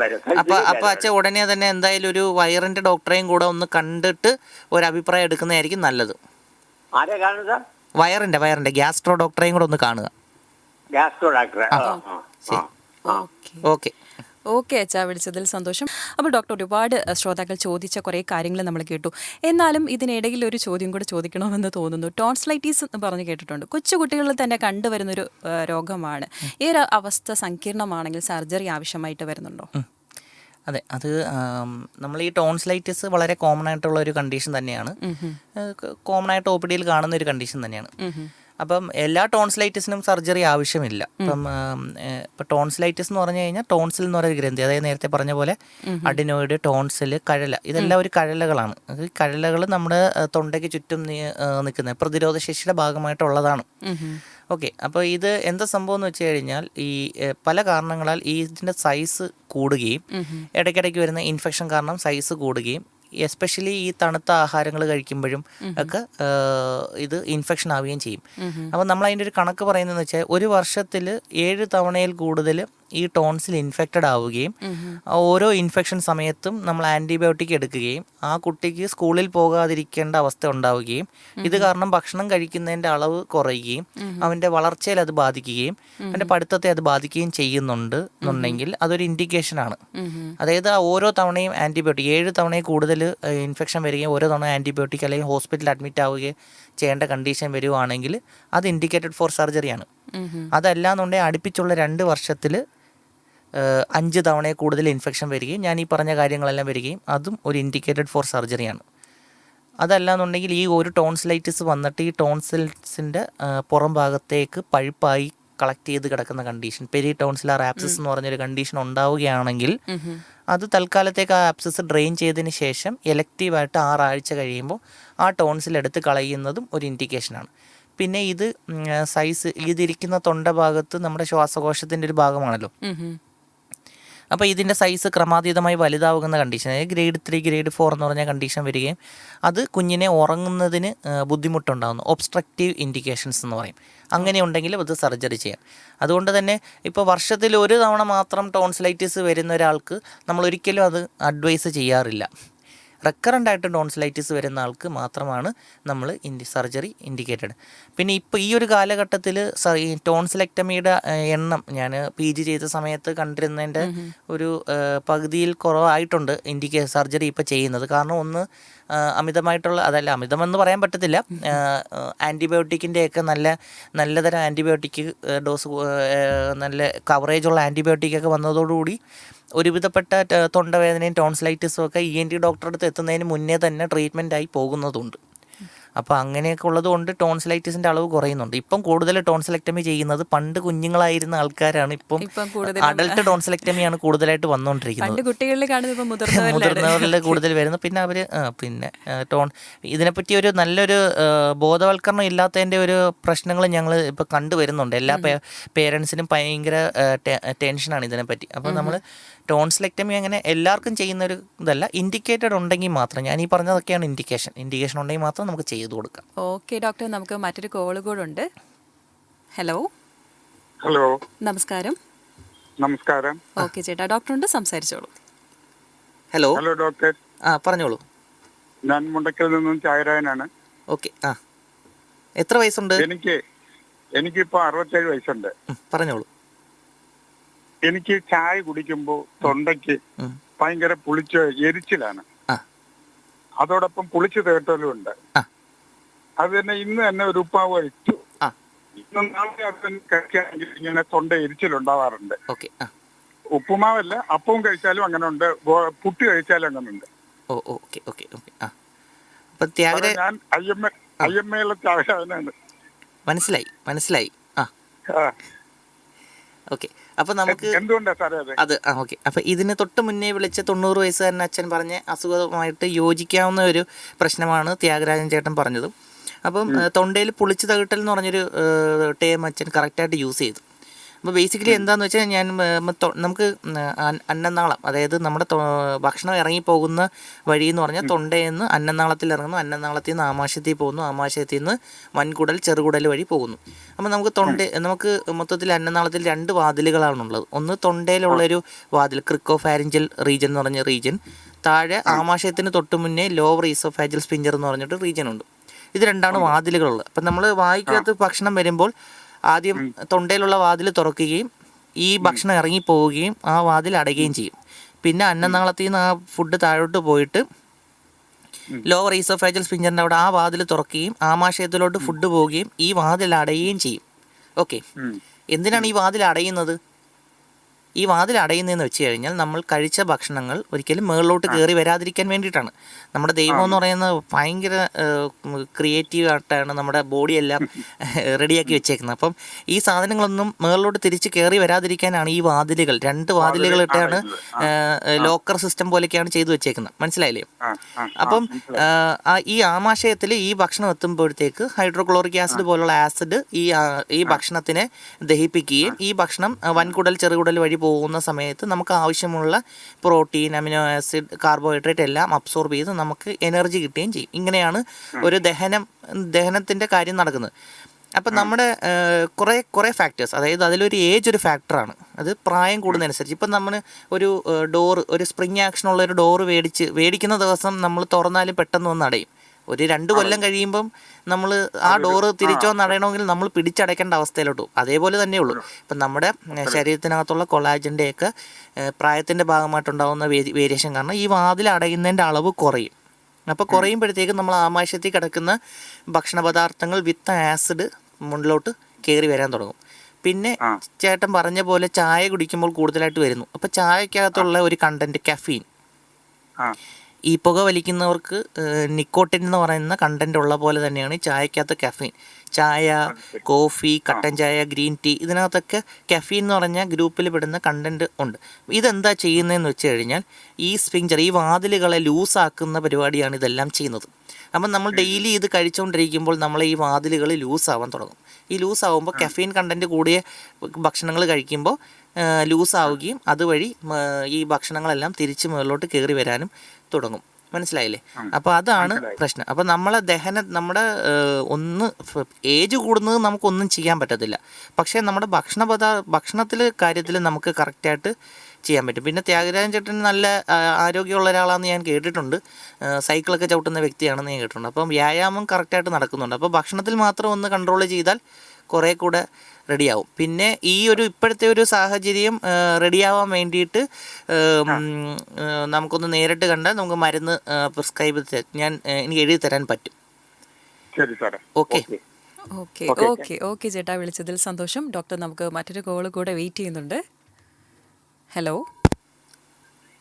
ഹലോ ഹലോ, നമസ്കാരം. നമസ്കാരം ഡോക്ടറെ. ആ നമസ്കാരം ചേച്ചി, പറഞ്ഞോളൂ, പേരെന്താണ്? ആ ജയ, ഇത് ഡോക്ടർ, ഞാൻ എന്റെ മോക്ക് വേണ്ടിയാ വിളിക്കുന്നത് കേട്ടോ. ഓക്കെ. മോളാണെങ്കിലേ ആക്സിഡന്റ് പറ്റി കിടക്കുക. അപ്പൊ ആൾക്ക് ഓർമ്മയൊക്കെ വരുന്നതേ ഉള്ളൂ. എന്നിട്ട് ഇപ്പൊ ആളിങ്ങോട്ട് നമുക്ക് കാര്യങ്ങളൊക്കെ പറയുന്നു. നമ്മൾ പറയുന്നൊന്നും മറുപടി പറയത്തില്ല, അല്ലാതെ ആളിങ്ങോട്ട് കാര്യങ്ങൾ പറയാം. അപ്പൊ ഇപ്പൊ കുറച്ച് ദിവസം കൊണ്ടേ അവർക്ക് മൂക്കിനിങ്ങനെ മൂക്കടപ്പുണ്ട്. അപ്പൊ കുഞ്ഞു പറയുന്ന എന്തോ മൂക്കിൽ എന്തോ കയറിയിരിക്കുന്ന എടുത്തുകളെ എന്ന് പറയുന്നു. അങ്ങനെ നമ്മൾ ഹോസ്പിറ്റലിൽ കൊണ്ടുപോയി. അപ്പൊ ഹോസ്പിറ്റലിൽ കൊണ്ടുപോയപ്പം ഡോക്ടർ നമ്മൾ നോക്കിയിട്ടൊന്നും കണ്ടില്ല, ഡോക്ടർ നോക്കിയിട്ടൊന്നും കാണുന്നില്ല അതിനകത്ത്, ഒന്നും കാണുന്നില്ല. അപ്പൊ ഡോക്ടർ മരുന്ന് തുള്ളിമരുന്നൊക്കെ തന്നു ഒഴിക്കാനായിട്ട്. തുള്ളിമരുന്ന് വെച്ചാൽ തുള്ളിമരുന്നൊന്നും ഒഴിക്കാൻ നമ്മൾ സമ്മതിക്കുന്നില്ല. ചെവിയിൽ വാക്സ് ഉണ്ട്, ചെവി നോക്കിയിട്ട് ചെവി വാക്സ് ഉണ്ടെന്ന് പറഞ്ഞ് അങ്ങനെ അത് പക്ഷെ മരുന്ന് നോക്കാൻ സമ്മതിക്കുന്നത്. അന്ന് ഡോക്ടർ പറഞ്ഞത് ഇനി ഒന്നും പറ്റിയിരുന്നുണ്ടെങ്കിൽ നമുക്ക് എൻഡോസ്കോപ്പി ചെയ്യണമെന്ന് പറഞ്ഞായിരുന്നു. പക്ഷെ എൻഡോസ്കോപ്പി ചെയ്യാനും ആള് സമ്മതിക്കത്തില്ല കേട്ടോ. ശരി, എത്ര വയസ്സുണ്ട് മോക്ക്? മോക്ക് 19 വയസ്സ്. 19 വയസ്സ്. 2 വർഷമായി ആക്സിഡന്റ് ആയിട്ട്. തളർന്ന് കിടക്കുവാണോ? ഇപ്പൊ ആളിച്ച് എഴുന്നേറ്റൊക്കെ നടക്കാറായില്ല, എഴുന്നേറ്റൊക്കെ ഇരിക്കുകയും നമ്മള് ആക്കിക്കൊണ്ട് വരുന്നു, കുറെ കൂടെ ഒക്കെ ഡെവലപ്പായി വരുന്നു ഇപ്പൊ. ഈ ഒരു അസ്വസ്ഥയുണ്ട് രാത്രിയിൽ കിടക്കുമ്പോഴൊക്കെ, കൂടുതലും കിടക്കുമ്പോഴാന്ന് തോന്നുന്നു. കുഞ്ഞമ്മ കൈ വെച്ച് ഇങ്ങനെ മൂക്കടച്ച് വെച്ചിട്ട് ചീറ്റും കണ്ണീര്. ചില സമയത്തൊക്കെ കവം വരും, ചില സമയം നോക്കും വെളുത്തിങ്ങനെ ഇരിക്കുക. അപ്പൊ നമ്മള് ഇനി എടുക്കും. അത് ഇതിനു മുന്നേ അല്ല, ഈ ആക്സിഡന്റ് സമയത്ത് മുഖത്തെ എല്ലിന് പൊട്ടലോ അങ്ങനെ എന്തെങ്കിലും മുഖത്ത് സംഭവിച്ചിട്ടുണ്ടായിരുന്നോ? ഇല്ല, മുഖത്തൊന്നും ഇല്ല, ഹെഡ് ഇഞ്ചുറി ആയിരുന്നു. തലച്ചോറിന് മാത്രമേ ക്ഷതമേറ്റിട്ടുള്ളായിരുന്നു, മുഖത്തെ എല്ലിനും. ഹെഡ് ഇഞ്ചുറി ആയതുകൊണ്ട് മൊത്തം അങ്ങ് ശരീരം മൊത്തം അങ്ങ് തളർന്നു പോയങ്ങ്. ശരി. അപ്പം മുഖത്തെ എല്ലിനൊന്നും പൊട്ടല് വന്നിട്ടില്ല? അല്ല, പിരിവത്തിന്റെ അടുത്ത് മുറിവുണ്ട്, പക്ഷെ അത് തയ്യലും കാര്യങ്ങളൊന്നും അന്നൊരു മുറിവുണ്ടായിരുന്നേ ഉള്ളൂ, അല്ലാതെ വേറെ മുറിവൊന്നും വേറെ ഒന്നും ഇല്ലായിരുന്നു. വീട്ടിലാർക്കെങ്കിലും പനി ജലദോഷം അങ്ങനെ എന്തെങ്കിലും വന്നതിന് ശേഷമാണോ മൂക്കിങ്ങനെ മൂക്കടപ്പ് വന്നത്? ഇല്ലല്ല, അങ്ങനല്ല. മൂക്ക് അലർജിയുടെ അസുഖമുള്ള ആളാണോ? സ്ഥിരമായിട്ട് തുമ്മല് മൂക്കൊലിപ്പ് വരുന്ന ആളാണോ? അങ്ങനെ അസുഖങ്ങളൊന്നും ഉള്ള ആളല്ല. ഇങ്ങനെ പറയുകയും ചെയ്യുന്നു, അതിന്റെ മൂക്ക് എന്തോ കയറിയിരിക്കുന്നു, എടുത്താളെന്ന് പറയുന്നുണ്ട് ആള്. പക്ഷെ നമ്മൾ നോക്കുമ്പോൾ കാണുന്നതും ഇല്ല, എന്തുവാന്ന് നമുക്കറിയാനും വയ്യ. അല്ല, അങ്ങനെ ഉണ്ടെന്നുണ്ടെങ്കിൽ ഡോക്ടർ തന്ന മരുന്നുകൾ ഉപയോഗിക്കാൻ പറ്റുന്നില്ല എന്നുണ്ടെങ്കിൽ എൻഡോസ്കോപ്പി തന്നെ ആയിരിക്കും കുറച്ചും കൂടെ ബെറ്റർ. അല്ലാന്നുണ്ടെങ്കിൽ ഒരു CT സ്കാന് എന്തെങ്കിലും എടുത്ത് നോക്കണം. പക്ഷെ CT എടുക്കുന്നതിനെക്കാട്ടിയും ബെറ്റർ എൻഡോസ്കോപ്പി തന്നെ ചെയ്യുന്നതായിരിക്കും. മോളുടെ അടുത്ത് കാര്യങ്ങൾ പറഞ്ഞാൽ മനസ്സിലാവോ? ഇല്ല, എൻഡോസ്കോപ്പി നമുക്ക് ഇത് ട്രക്കിസ്റ്റോമി കിടന്നപ്പോഴേ എൻഡോസ്കോപ്പി ചെയ്യാൻ സമ്മതിച്ചില്ലായിരുന്നു, ഭയങ്കര പാടായിരുന്നു. ട്രക്കിസ്റ്റോമി ഊരിയോ ഇപ്പൊ? ട്രക്കിസ്റ്റോമിയൊക്കെ ഊരി അത് ഹോളെല്ലാം അടച്ച് അങ്ങനെ. അപ്പൊ ഡോക്ടർ അവിടെയും പറഞ്ഞു എൻഡോസ്കോപ്പി ഇങ്ങനെ ചെയ്യണമെന്ന് പറഞ്ഞായിരുന്നു. അപ്പൊ ചെയ്യാൻ സമ്മതിക്കത്തില്ലെങ്കിൽ നമ്മൾ എന്തോ ചെയ്യുമെന്ന് ആലോചിക്കുന്നു. അല്ല, ഈ കിടക്കുമ്പോഴെങ്കിലും കേട്ടോ, എപ്പോഴും ഇല്ല, ചിലപ്പോഴും വല്ലപ്പോഴൊക്കെ ഉള്ളൂ, ഇടയ്ക്കൊക്കെ ഉള്ളൂ. ഓക്കെ. അപ്പൊ രാത്രിയിലാണ് കൂടുതലായിട്ട് മൂക്കടപ്പ് വരുന്നത്? രാത്രിയിലുണ്ട്. അങ്ങനെയാണെന്നുണ്ടെങ്കിൽ ഫാനിന്റെ സ്പീഡൊക്കെ ഒന്ന് കുറച്ച് അങ്ങനത്തെ കാര്യങ്ങളൊക്കെ ഒന്ന് ചെയ്ത്. ഫാൻ ഇടുന്നില്ല, ഫാൻ ഇടാൻ സമ്മതിക്കുന്നില്ല, ഫാൻ ഇടാനും സമ്മതിക്കുന്നില്ല. വേണ്ടാന്ന് പറയും. ശരി. പറയും വേണ്ടാന്ന് പറയും ആള്. മൂക്കില് തുള്ളിമരുന്ന് ഒഴിക്കാനും സമ്മതിക്കുന്നില്ല? മൂക്കില് തുള്ളിമരുന്ന് ഒഴിക്കാനും സമ്മതിക്കുന്നില്ല? സമ്മതിക്കുന്നില്ല. ഈ എന്തെങ്കിലും ഡോക്ടർ എന്തെങ്കിലും ഈ അലർജിയുടെ മരുന്ന് വല്ലതും തന്നായിരുന്നോ? ടാബ്ലറ്റ്? ഇല്ലില്ല, ടാബ്ലറ്റ് ഒന്നും തന്നില്ലായിരുന്നു. തുള്ളിമരുന്ന് മാത്രമേ തന്നോളൂ? തുള്ളിമരുന്ന് മാത്രമേ തന്നോളൂ. മൂക്കി ആവശ്യം ഒഴിക്കാൻ സമ്മതിക്കുന്നതുമില്ല മൂക്കിലേ. ഓക്കെ. മോളുടെ അന്നേരം ഇത് എനിക്ക് തോന്നുന്നു ഇതൊരു വല്ലാത്തൊരു സിറ്റുവേഷൻ ആണ്. അപ്പം നമുക്ക് എൻഡോസ്കോപ്പി ആയിരിക്കും അടുത്ത ബെസ്റ്റ് ഓപ്ഷൻ. അത് അന്നേരം അമ്മയുടെ ആ ഡോക്ടറെ അടുത്ത് സംസാരിച്ചിട്ട് ചെറുതായിട്ടൊന്ന് മയക്കാൻ പറ്റുന്ന കണ്ടീഷൻ വല്ലതും ഉണ്ടെങ്കിൽ ഒന്ന് മയക്കിയിട്ട് ചെയ്ത് നോക്കിയോ, അങ്ങനെ എന്തെങ്കിലും എമർജൻസി ഉണ്ടെങ്കിൽ മാത്രം. അല്ലാന്നുണ്ടെങ്കിൽ ജസ്റ്റ് തുള്ളിമരുന്ന് എന്തെങ്കിലും പറഞ്ഞ് മനസ്സിലാക്കിയോ എന്തെങ്കിലുമൊക്കെ ചെയ്തൊന്ന് തുള്ളിമരുന്നൊക്കെ ഒഴിച്ച് നോക്ക്. കിടക്കുന്ന ആളെ നമ്മൾ ഒഴിച്ചു കൊടുക്കാൻ സമ്മതിക്കത്തില്ല. മനസ്സിലായി. അല്ല, കണ്ടീഷൻ എനിക്ക് മനസ്സിലായി അമ്മ, അതൊരു വല്ലാത്തൊരു സിറ്റുവേഷൻ തന്നെയാണ്. തലയിറക്കം ഉണ്ടെന്ന് പറയുന്ന ആള്. ശരി. ആള് തലയിറക്കം എന്ന് പറയുന്നു, എനിക്ക് തല കറങ്ങുന്നെന്നും പറയുന്നു. ഇതെല്ലാം കൃത്യമായിട്ട് പുള്ളിക്കാരെ ഐഡന്റിഫൈ ചെയ്തിട്ട് സംസാരിക്കുന്നുണ്ടല്ലേ? പറയുന്നുണ്ട്. നമ്മുടെ അടുത്ത് കാര്യങ്ങളെല്ലാം പറയും, ആവശ്യമുള്ള കാര്യങ്ങളെല്ലാം നമ്മുടെ അടുത്ത് ഇങ്ങോട്ട് പറയും. ശരി. അപ്പൊ നമ്മൾ പറയുന്നത് മനസ്സിലാവുന്നുണ്ടോ പുള്ളിക്കാരിക്ക്? നമ്മൾ പറയുന്നത് മനസ്സിലാവുന്നുണ്ട്, പക്ഷെ നമ്മൾ മറുപടി പറയത്തില്ല. പക്ഷെ അതിന് ശരി. അല്ല, അമ്മ അത് ഒരു കാര്യം ചെയ്യണം. അന്നേരം ഈ മൂക്കടപ്പിന്റെ കാര്യം സ്ഥിരമായിട്ട് അമ്മ മൂക്കടപ്പിന്റെ കാര്യം പുള്ളിക്കാരി അടുത്ത് പറഞ്ഞ് മനസ്സിലാക്കി മൂക്കിൽ തുള്ളിമരുന്ന് ഒഴിച്ചാലേ ഇത് മാറത്തോളൂ എന്ന് പറഞ്ഞ് എപ്പോഴെങ്കിലും പറയുന്നുണ്ടോ? നമ്മൾ പറയും മോളെ അത് ഒഴിച്ചു തരാം, മോളെ എടുത്ത് മാറുമെന്ന് പറയുമ്പോ പക്ഷെ അത് സമ്മതിക്കുന്നില്ല കുഞ്ഞ്. അതാണ്. അങ്ങനെയാണെന്നുണ്ടെങ്കിൽ ഒരു തവണ ഒന്ന് എൻഡോസ്കോപ്പി ചെയ്യിപ്പിക്കുക എന്നുള്ളതേ ഉള്ളൂ ഓപ്ഷൻ. അതേ ഉള്ളൂ. ശരി ഡോക്ടറെ. ഓക്കെ ചേച്ചി, വിളിച്ചതിൽ സന്തോഷം. ഡോക്ടർ, നമുക്ക് മറ്റൊരു കോള് കൂടെ വെയിറ്റ് ചെയ്യുന്നുണ്ട്. ഹലോ. നമസ്കാരം. മോളെ, എന്റെ മകളുടെ കാര്യം പറയാനാ. ഓക്കെ അമ്മ, ഡോക്ടർ ഉണ്ട്, സംസാരിച്ചോളൂ കേട്ടോ. ഹലോ, അമ്മേ പറഞ്ഞോളൂ. പേരെന്താ അമ്മേ? ഹലോ, നമസ്കാരം ഡോക്ടർ. നമസ്കാരം. പേര് പറയാമ്മ. ഷീല. സുശീല. ഷീല. ഷീല. എന്താ ബുദ്ധിമുട്ട് മോളുടെ? ഡോക്ടർ എന്റെ മോക്ക് ജലദോഷം വരും. ജലദോഷം വന്നു കഴിഞ്ഞാൽ, തുമ്മലും ജലദോഷം കൂടെ വന്നു കഴിഞ്ഞാൽ അപ്പോഴേ തൊണ്ടവേദനയാണ് വരും. ഓക്കെ. എപ്പോ ജലദോഷം വന്നാലും തൊണ്ടവേദന മുമ്പേ നിൽക്കും. അമ്മ, ഈ മോക്ക് എത്ര വയസ്സായി? മോക്കിപ്പോ 38 വയസ്സായി. 38 വയസ്സ്. അമ്മയുടെ കൂടെ ഉണ്ടോ മോള്, അതോ? എന്റെ കൂടെ ഉണ്ട്. ശരി. ഈ കുഞ്ഞിലെ മുതലേ ഇങ്ങനെയാണോ അമ്മ? എപ്പോഴും രാവിലെ എണീക്കുമ്പോൾ ജലദോഷം വരുന്ന ആളാണോ? അല്ല, ജലദോഷം വരുന്ന സമയത്ത് മാത്രം തൊണ്ടവേദന വരിക. അപ്പൊ എത്ര എങ്ങനെയാ? ആഴ്ചയിൽ ഒരു വട്ടം വരുമോ, അതോ മാസത്തിൽ ഒരിക്കലാണോ, അതോ വല്ലപ്പോഴും ഒക്കെ ഉള്ളു? എങ്ങനെയാ അത്? വല്ലപ്പോഴും ഒക്കെ വരത്തുള്ളൂ. ഓക്കെ, വല്ലപ്പോഴും ഒക്കെ വരത്തുള്ളൂ. അപ്പൊ അമ്മ അതൊരു സാധാരണ ജലദോഷം തൊണ്ടവേദന പോലെ അമ്മ കണ്ടാൽ മതി. അല്ലാതെ സ്ഥിരമായിട്ട് ഒരാൾക്ക് ഇങ്ങനെ ഒരു ബുദ്ധിമുട്ട് വരുന്നുണ്ടെങ്കിൽ അത് അലർജിയുടെ ഭാഗമായിട്ട് വരുന്ന തൊണ്ടവേദന ആയിരിക്കാം. അലർജിക് ഫാരിഞ്ചൈറ്റിസ്, അതായത് അലർജി കാരണം മൂക്കിനെ ബാധിക്കും. ഒരാള് പറഞ്ഞു തന്നേ, ഉപ്പും മഞ്ഞളും കൂടെ തിളപ്പിച്ചിട്ട് 6 മാസം കൊള്ളണമെന്ന്. 6 മാസത്തേക്കോ? അല്ല, അത് ചൂടാറുമ്പോ കൊള്ളണം. ചൂടാറുമ്പോൾ. ശരി. അമ്മ, ഇത് ഇതിൻ്റെയൊക്കെ സയൻറ്റിഫിക്കലി ആയിട്ടുള്ളത് തെളിയിച്ചിട്ടുള്ള കാര്യങ്ങളാണ്. നമ്മൾ ഈ മഞ്ഞൾ നല്ല ശരീരത്തിന് ഉപയോഗമുള്ളതാണ്, കുർക്കുമീൻ. അതിന് കുറേ ആൻറ്റി ഇൻഫ്ലമേറ്ററി ഒക്കെ ആക്ഷൻസ് ഉണ്ട്. പക്ഷേ ഇത് പുള്ളിക്കാരിയുടെ ബേസിക്കലി എനിക്ക് തോന്നുന്നു എന്തെങ്കിലും ഒരു വൈറൽ ഇൻഫെക്ഷനൊക്കെ വരുമ്പോഴായിരിക്കാം ഈ ഒരു പ്രശ്നം വരുന്നത്, അല്ലേ? തൊണ്ടവേദന വരുന്നത്. അപ്പോൾ ആദ്യം നോക്കേണ്ടത് ഇത് തൊണ്ടവേദനയുടെ കാരണമായിട്ട് ടോൺസിലാണോ പ്രശ്നം എന്ന് നോക്കുക. ടോൺസിലൈറ്റിസ് ഒന്നും ഇല്ല എന്നുണ്ടെങ്കിൽ അപ്പൊ മിക്കവാറും ടോൺസിലും കൂടെ ഉള്ള സമയത്തായിരിക്കും ഈ തൊണ്ടവേദനയും കൂടെ വരുന്നത്. അതായത് ജലദോഷം വന്നിട്ട് നേരെ ടോൺസിലിനെ അത് ബാധിക്കുക ചെയ്യുന്നത്. അപ്പം ആദ്യമേ ഉള്ള ഈ പൊടിക്കൈകളാണ് ഒരുവിധപ്പെട്ടവരെല്ലാം ചെയ്യുന്നത്. ഉപ്പുവെള്ളം കൊള്ളുക, അങ്ങനത്തെ കാര്യങ്ങൾ. അപ്പം ഇതിൽ മാറുന്നില്ല എന്നുണ്ടെങ്കിൽ ഉചിതമായിട്ട് അതിൻ്റെ നമ്മൾ ബെറ്റാഡിൻ എന്നൊക്കെ പറഞ്ഞിട്ടുള്ള ഗാർഗിളിങ് അവൈലബിൾ ആണ്. ബെറ്റാഡിൻ മനസ്സിലായി? അത് ചെയ്യുന്നത് വളരെ നല്ലതാണ്. അത് ഗാർഗിൾ ചെയ്താൽ കുറെയൊക്കെ തൊണ്ടവേദന ഇല്ല. ഗാർഗിൾ ചെയ്യാന്ന് പറഞ്ഞാൽ നമ്മൾ തൊണ്ടയിൽ കൊണ്ടിട്ട് തുപ്പിക്കളയുകയാണ് ചെയ്യുന്നത്. ഇതിന് നമുക്ക് ആന്റി വൈറൽ എഫക്റ്റ് ഉണ്ട്. അതുകൊണ്ടാണ് നമ്മൾ ഈ കോവിഡ് ഒക്കെ സമയത്ത് ഗാർഗിളിംഗ് ഒക്കെ നല്ലതുപോലെ പ്രൊമോട്ട് ചെയ്തത്. ബെറ്റാഡിൻ ഗാർഗിളിംഗ് ഒക്കെ പ്രൊമോട്ട് ചെയ്തത്. മനസ്സിലായില്ലേ? അപ്പം പിന്നെ ഉള്ളതെന്ന് വെച്ച് കഴിഞ്ഞാൽ ജലദോഷത്തിൻ്റെ മരുന്നെടുക്കുക, വേദനയുടെ ഡോളോയോ അങ്ങനെ എന്തെങ്കിലുമൊക്കെ എടുക്കുമ്പോൾ ചെറിയ രീതിയിലൊക്കെ നമുക്ക് കൺട്രോൾ ചെയ്യാൻ പറ്റും. പക്ഷേ ബെറ്റർ ഇത് ഇടയ്ക്കിടയ്ക്ക് വരുന്നുണ്ട്, സ്ഥിരമായിട്ട് വരുന്നുണ്ടെന്നുണ്ടെങ്കിൽ ഈ കണ്ടീഷൻ മാറും. അതായത് അലർജിയുടെ ഭാഗമായിട്ട്. അങ്ങനെയാണെന്നുണ്ടെങ്കിൽ അലർജിക്കുള്ള ട്രീറ്റ്മെൻറ്റ് എടുത്താൽ മാത്രമേ ഇതിനൊരു സൊല്യൂഷൻ ആവത്തുള്ളൂ. കേട്ടോ അമ്മ? ശരി, താങ്ക് യു അമ്മ. ഓക്കെ അമ്മ, വിളിച്ചതിൽ സന്തോഷം. ഡോക്ടർ, നമ്മൾ സംസാരിച്ചു കൊണ്ടിരുന്നത് ചെവി, മൂക്ക്, തൊണ്ട സംബന്ധമായ രോഗങ്ങളും പരിഹാര മാർഗങ്ങളുമായിരുന്നു. അപ്പോൾ നിരവധി കോളുകൾ ഉണ്ടായിരുന്നു. ഇനി അടുത്തൊരു ശ്രോതാവ് വെയിറ്റിംഗിലാണ്. ആരാണെന്ന് നോക്കാം. ഹലോ. ഹലോ സാർ, എനിക്ക് 30 കൊല്ലമായിട്ട് ഈ സ്കാൽസോറിയസ് ഉണ്ട്. അപ്പം ചെവിയിൽ ഇൻഫെക്ഷൻ വരുന്നുണ്ട്. ഓക്കെ. അപ്പൊ ഡോക്ടറെ കാണിച്ചു. അപ്പൊ ഡോക്ടർ പറഞ്ഞു ഇത് സോറിയാസിന്റെ ആണ്, അത് ഇൻഫെക്ഷൻ ഇങ്ങോട്ട് കയറുന്നതാണ്. അപ്പൊ ഡോക്ടർ പറഞ്ഞു അത് സഹിച്ചു പോകുക, പിന്നെ അത് പ്രത്യേകിച്ച് ഒന്നും ചെയ്യാനില്ല. പിന്നെ അത് കൂടിയാണെങ്കിൽ മറ്റേ കാൻഡറാമ എന്ന് പറഞ്ഞ ക്രീം ഉണ്ടല്ലോ, അത് ഒരു പിന്നെ കോട്ടണത്ത് ചുറ്റി ചെവിക്കുള്ളിലോട്ട് വെച്ചിട്ട് കുറച്ചു നേരം കഴിഞ്ഞ് എടുത്ത് കളയാൻ പറഞ്ഞു. അപ്പൊ ഇത് സിറ്റുവേഷൻ ഇങ്ങനെ പൊയ്ക്കൊണ്ടിരിക്കുകയാണ്. അത് സ്ഥിരമായിട്ട് ചെയ്തിട്ട് ഇടയ്ക്കിടയ്ക്കൊക്കെ ചെയ്യുക. അത് ചെയ്യുന്നുണ്ടല്ലോ, കുഴപ്പമുണ്ടോ? അച്ഛൻ എത്ര വയസ്സായി? പേര് പറഞ്ഞില്ലല്ലോ. എന്റെ പേര് അനൂപ്. 45. ഓക്കെ. അച്ഛന് ഇപ്പൊ ഈ സ്കാൽപ് സോറിയാസിസ് ട്രീറ്റ്മെന്റിൽ കൺട്രോൾഡ് ആണോ? ഇത് ഇപ്പം വലിയ കുഴപ്പമില്ല. എങ്കിൽ തന്നെ ഈ ചെവിയിൽ വരും ഇത്. ഓക്കെ. അപ്പൊ അച്ഛൻ അത് ബേസിക്കലി അറിയാലോ, സ്കിന്നിനെ അഫക്ട് ചെയ്യുന്ന ഒരു ഡിസീസാണ്. അച്ഛൻ ഈ അഡ്വൈസ് തന്ന ഡോക്ടർ ഡെർമറ്റോളജിസ്റ്റ് ആണോ, അതൊരു ENT ഡോക്ടർ ആയിരുന്നോ? ENT doctor.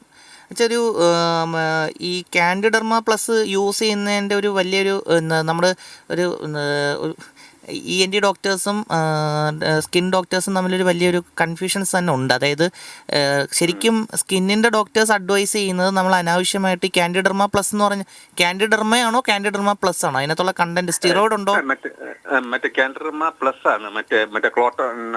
ക്ലോട്രിമെസോളും ബെക്ലോമെത്തസോണും ഒക്കെ ചേർന്നിട്ടുള്ള. അപ്പോൾ അതിനകത്ത് ഈ സ്റ്റിറോയിഡ് കണ്ടന്റ് യൂസ് ചെയ്യുന്നത് അധികം യൂസ് ചെയ്യരുതെന്ന് ഒരു വിഭാഗം ആൾക്കാരും അത് കുഴപ്പമില്ല എന്ന് പറയുന്ന ഒരു വിഭാഗം ആൾക്കാരും ഉണ്ട്. അപ്പോൾ ഇങ്ങനെ ഒരു ഫോണിംഗ് പ്രോഗ്രാമിലിരുന്ന് എനിക്ക് അച്ഛൻ്റെ ചോദ്യത്തിന് കൃത്യമായിട്ടൊരു ഉത്തരം പറയാൻ പറ്റില്ല. മനസ്സിലായില്ലേ? അപ്പം ശരിക്കും അച്ഛൻ്റെ പ്രശ്നം എനിക്ക് മനസ്സിലായി. അതായത് ഇടയ്ക്കിടയ്ക്ക് സ്കിന്നിൽ പ്രോബ്ലംസ് വരുമ്പോൾ അത് ഇയറിനെ ബാധിക്കുന്നു. അപ്പോൾ അച്ഛൻ എന്താ ചെയ്യേണ്ടതെന്ന് വെച്ചാൽ അച്ഛൻ്റെ റെഗുലറായിട്ട് കാണുന്ന ENT ഡോക്ടറെ കൊണ്ടുപോയി റെഗുലറായിട്ട് അത് കാണുക, ക്ലീൻ ചെയ്യിക്കുക എന്നുള്ളതേ ഉള്ളൂ. പിന്നെ ഈ കാൻഡിഡർമ പ്ലസ് ട്രീറ്റ്മെൻറ്റ് എടുക്കുന്ന അച്ഛൻ എന്താ ചെയ്യേണ്ടതെന്ന് വെച്ചാൽ അച്ഛൻ്റെ സ്കാൽപ്പ് സോറിയാസിസ് ട്രീറ്റ് ചെയ്യുന്ന ഡെർമറ്റോളജിസ്റ്റിനെയും കൂടെ കൺസിഡർ ചെയ്യണം. അപ്പോൾ ആ ഡോക്ടറെ അടുത്തും കൂടെ ചോദിച്ചിട്ട് ഇത് സ്ഥിരമായിട്ട് യൂസ് ചെയ്യാവോ അതോ യൂസ് ചെയ്യുന്നതിൽ എന്തെങ്കിലും കൺട്രോൾ വേണോ എന്നും കൂടെ ഒരു അഭിപ്രായം എടുക്കണം.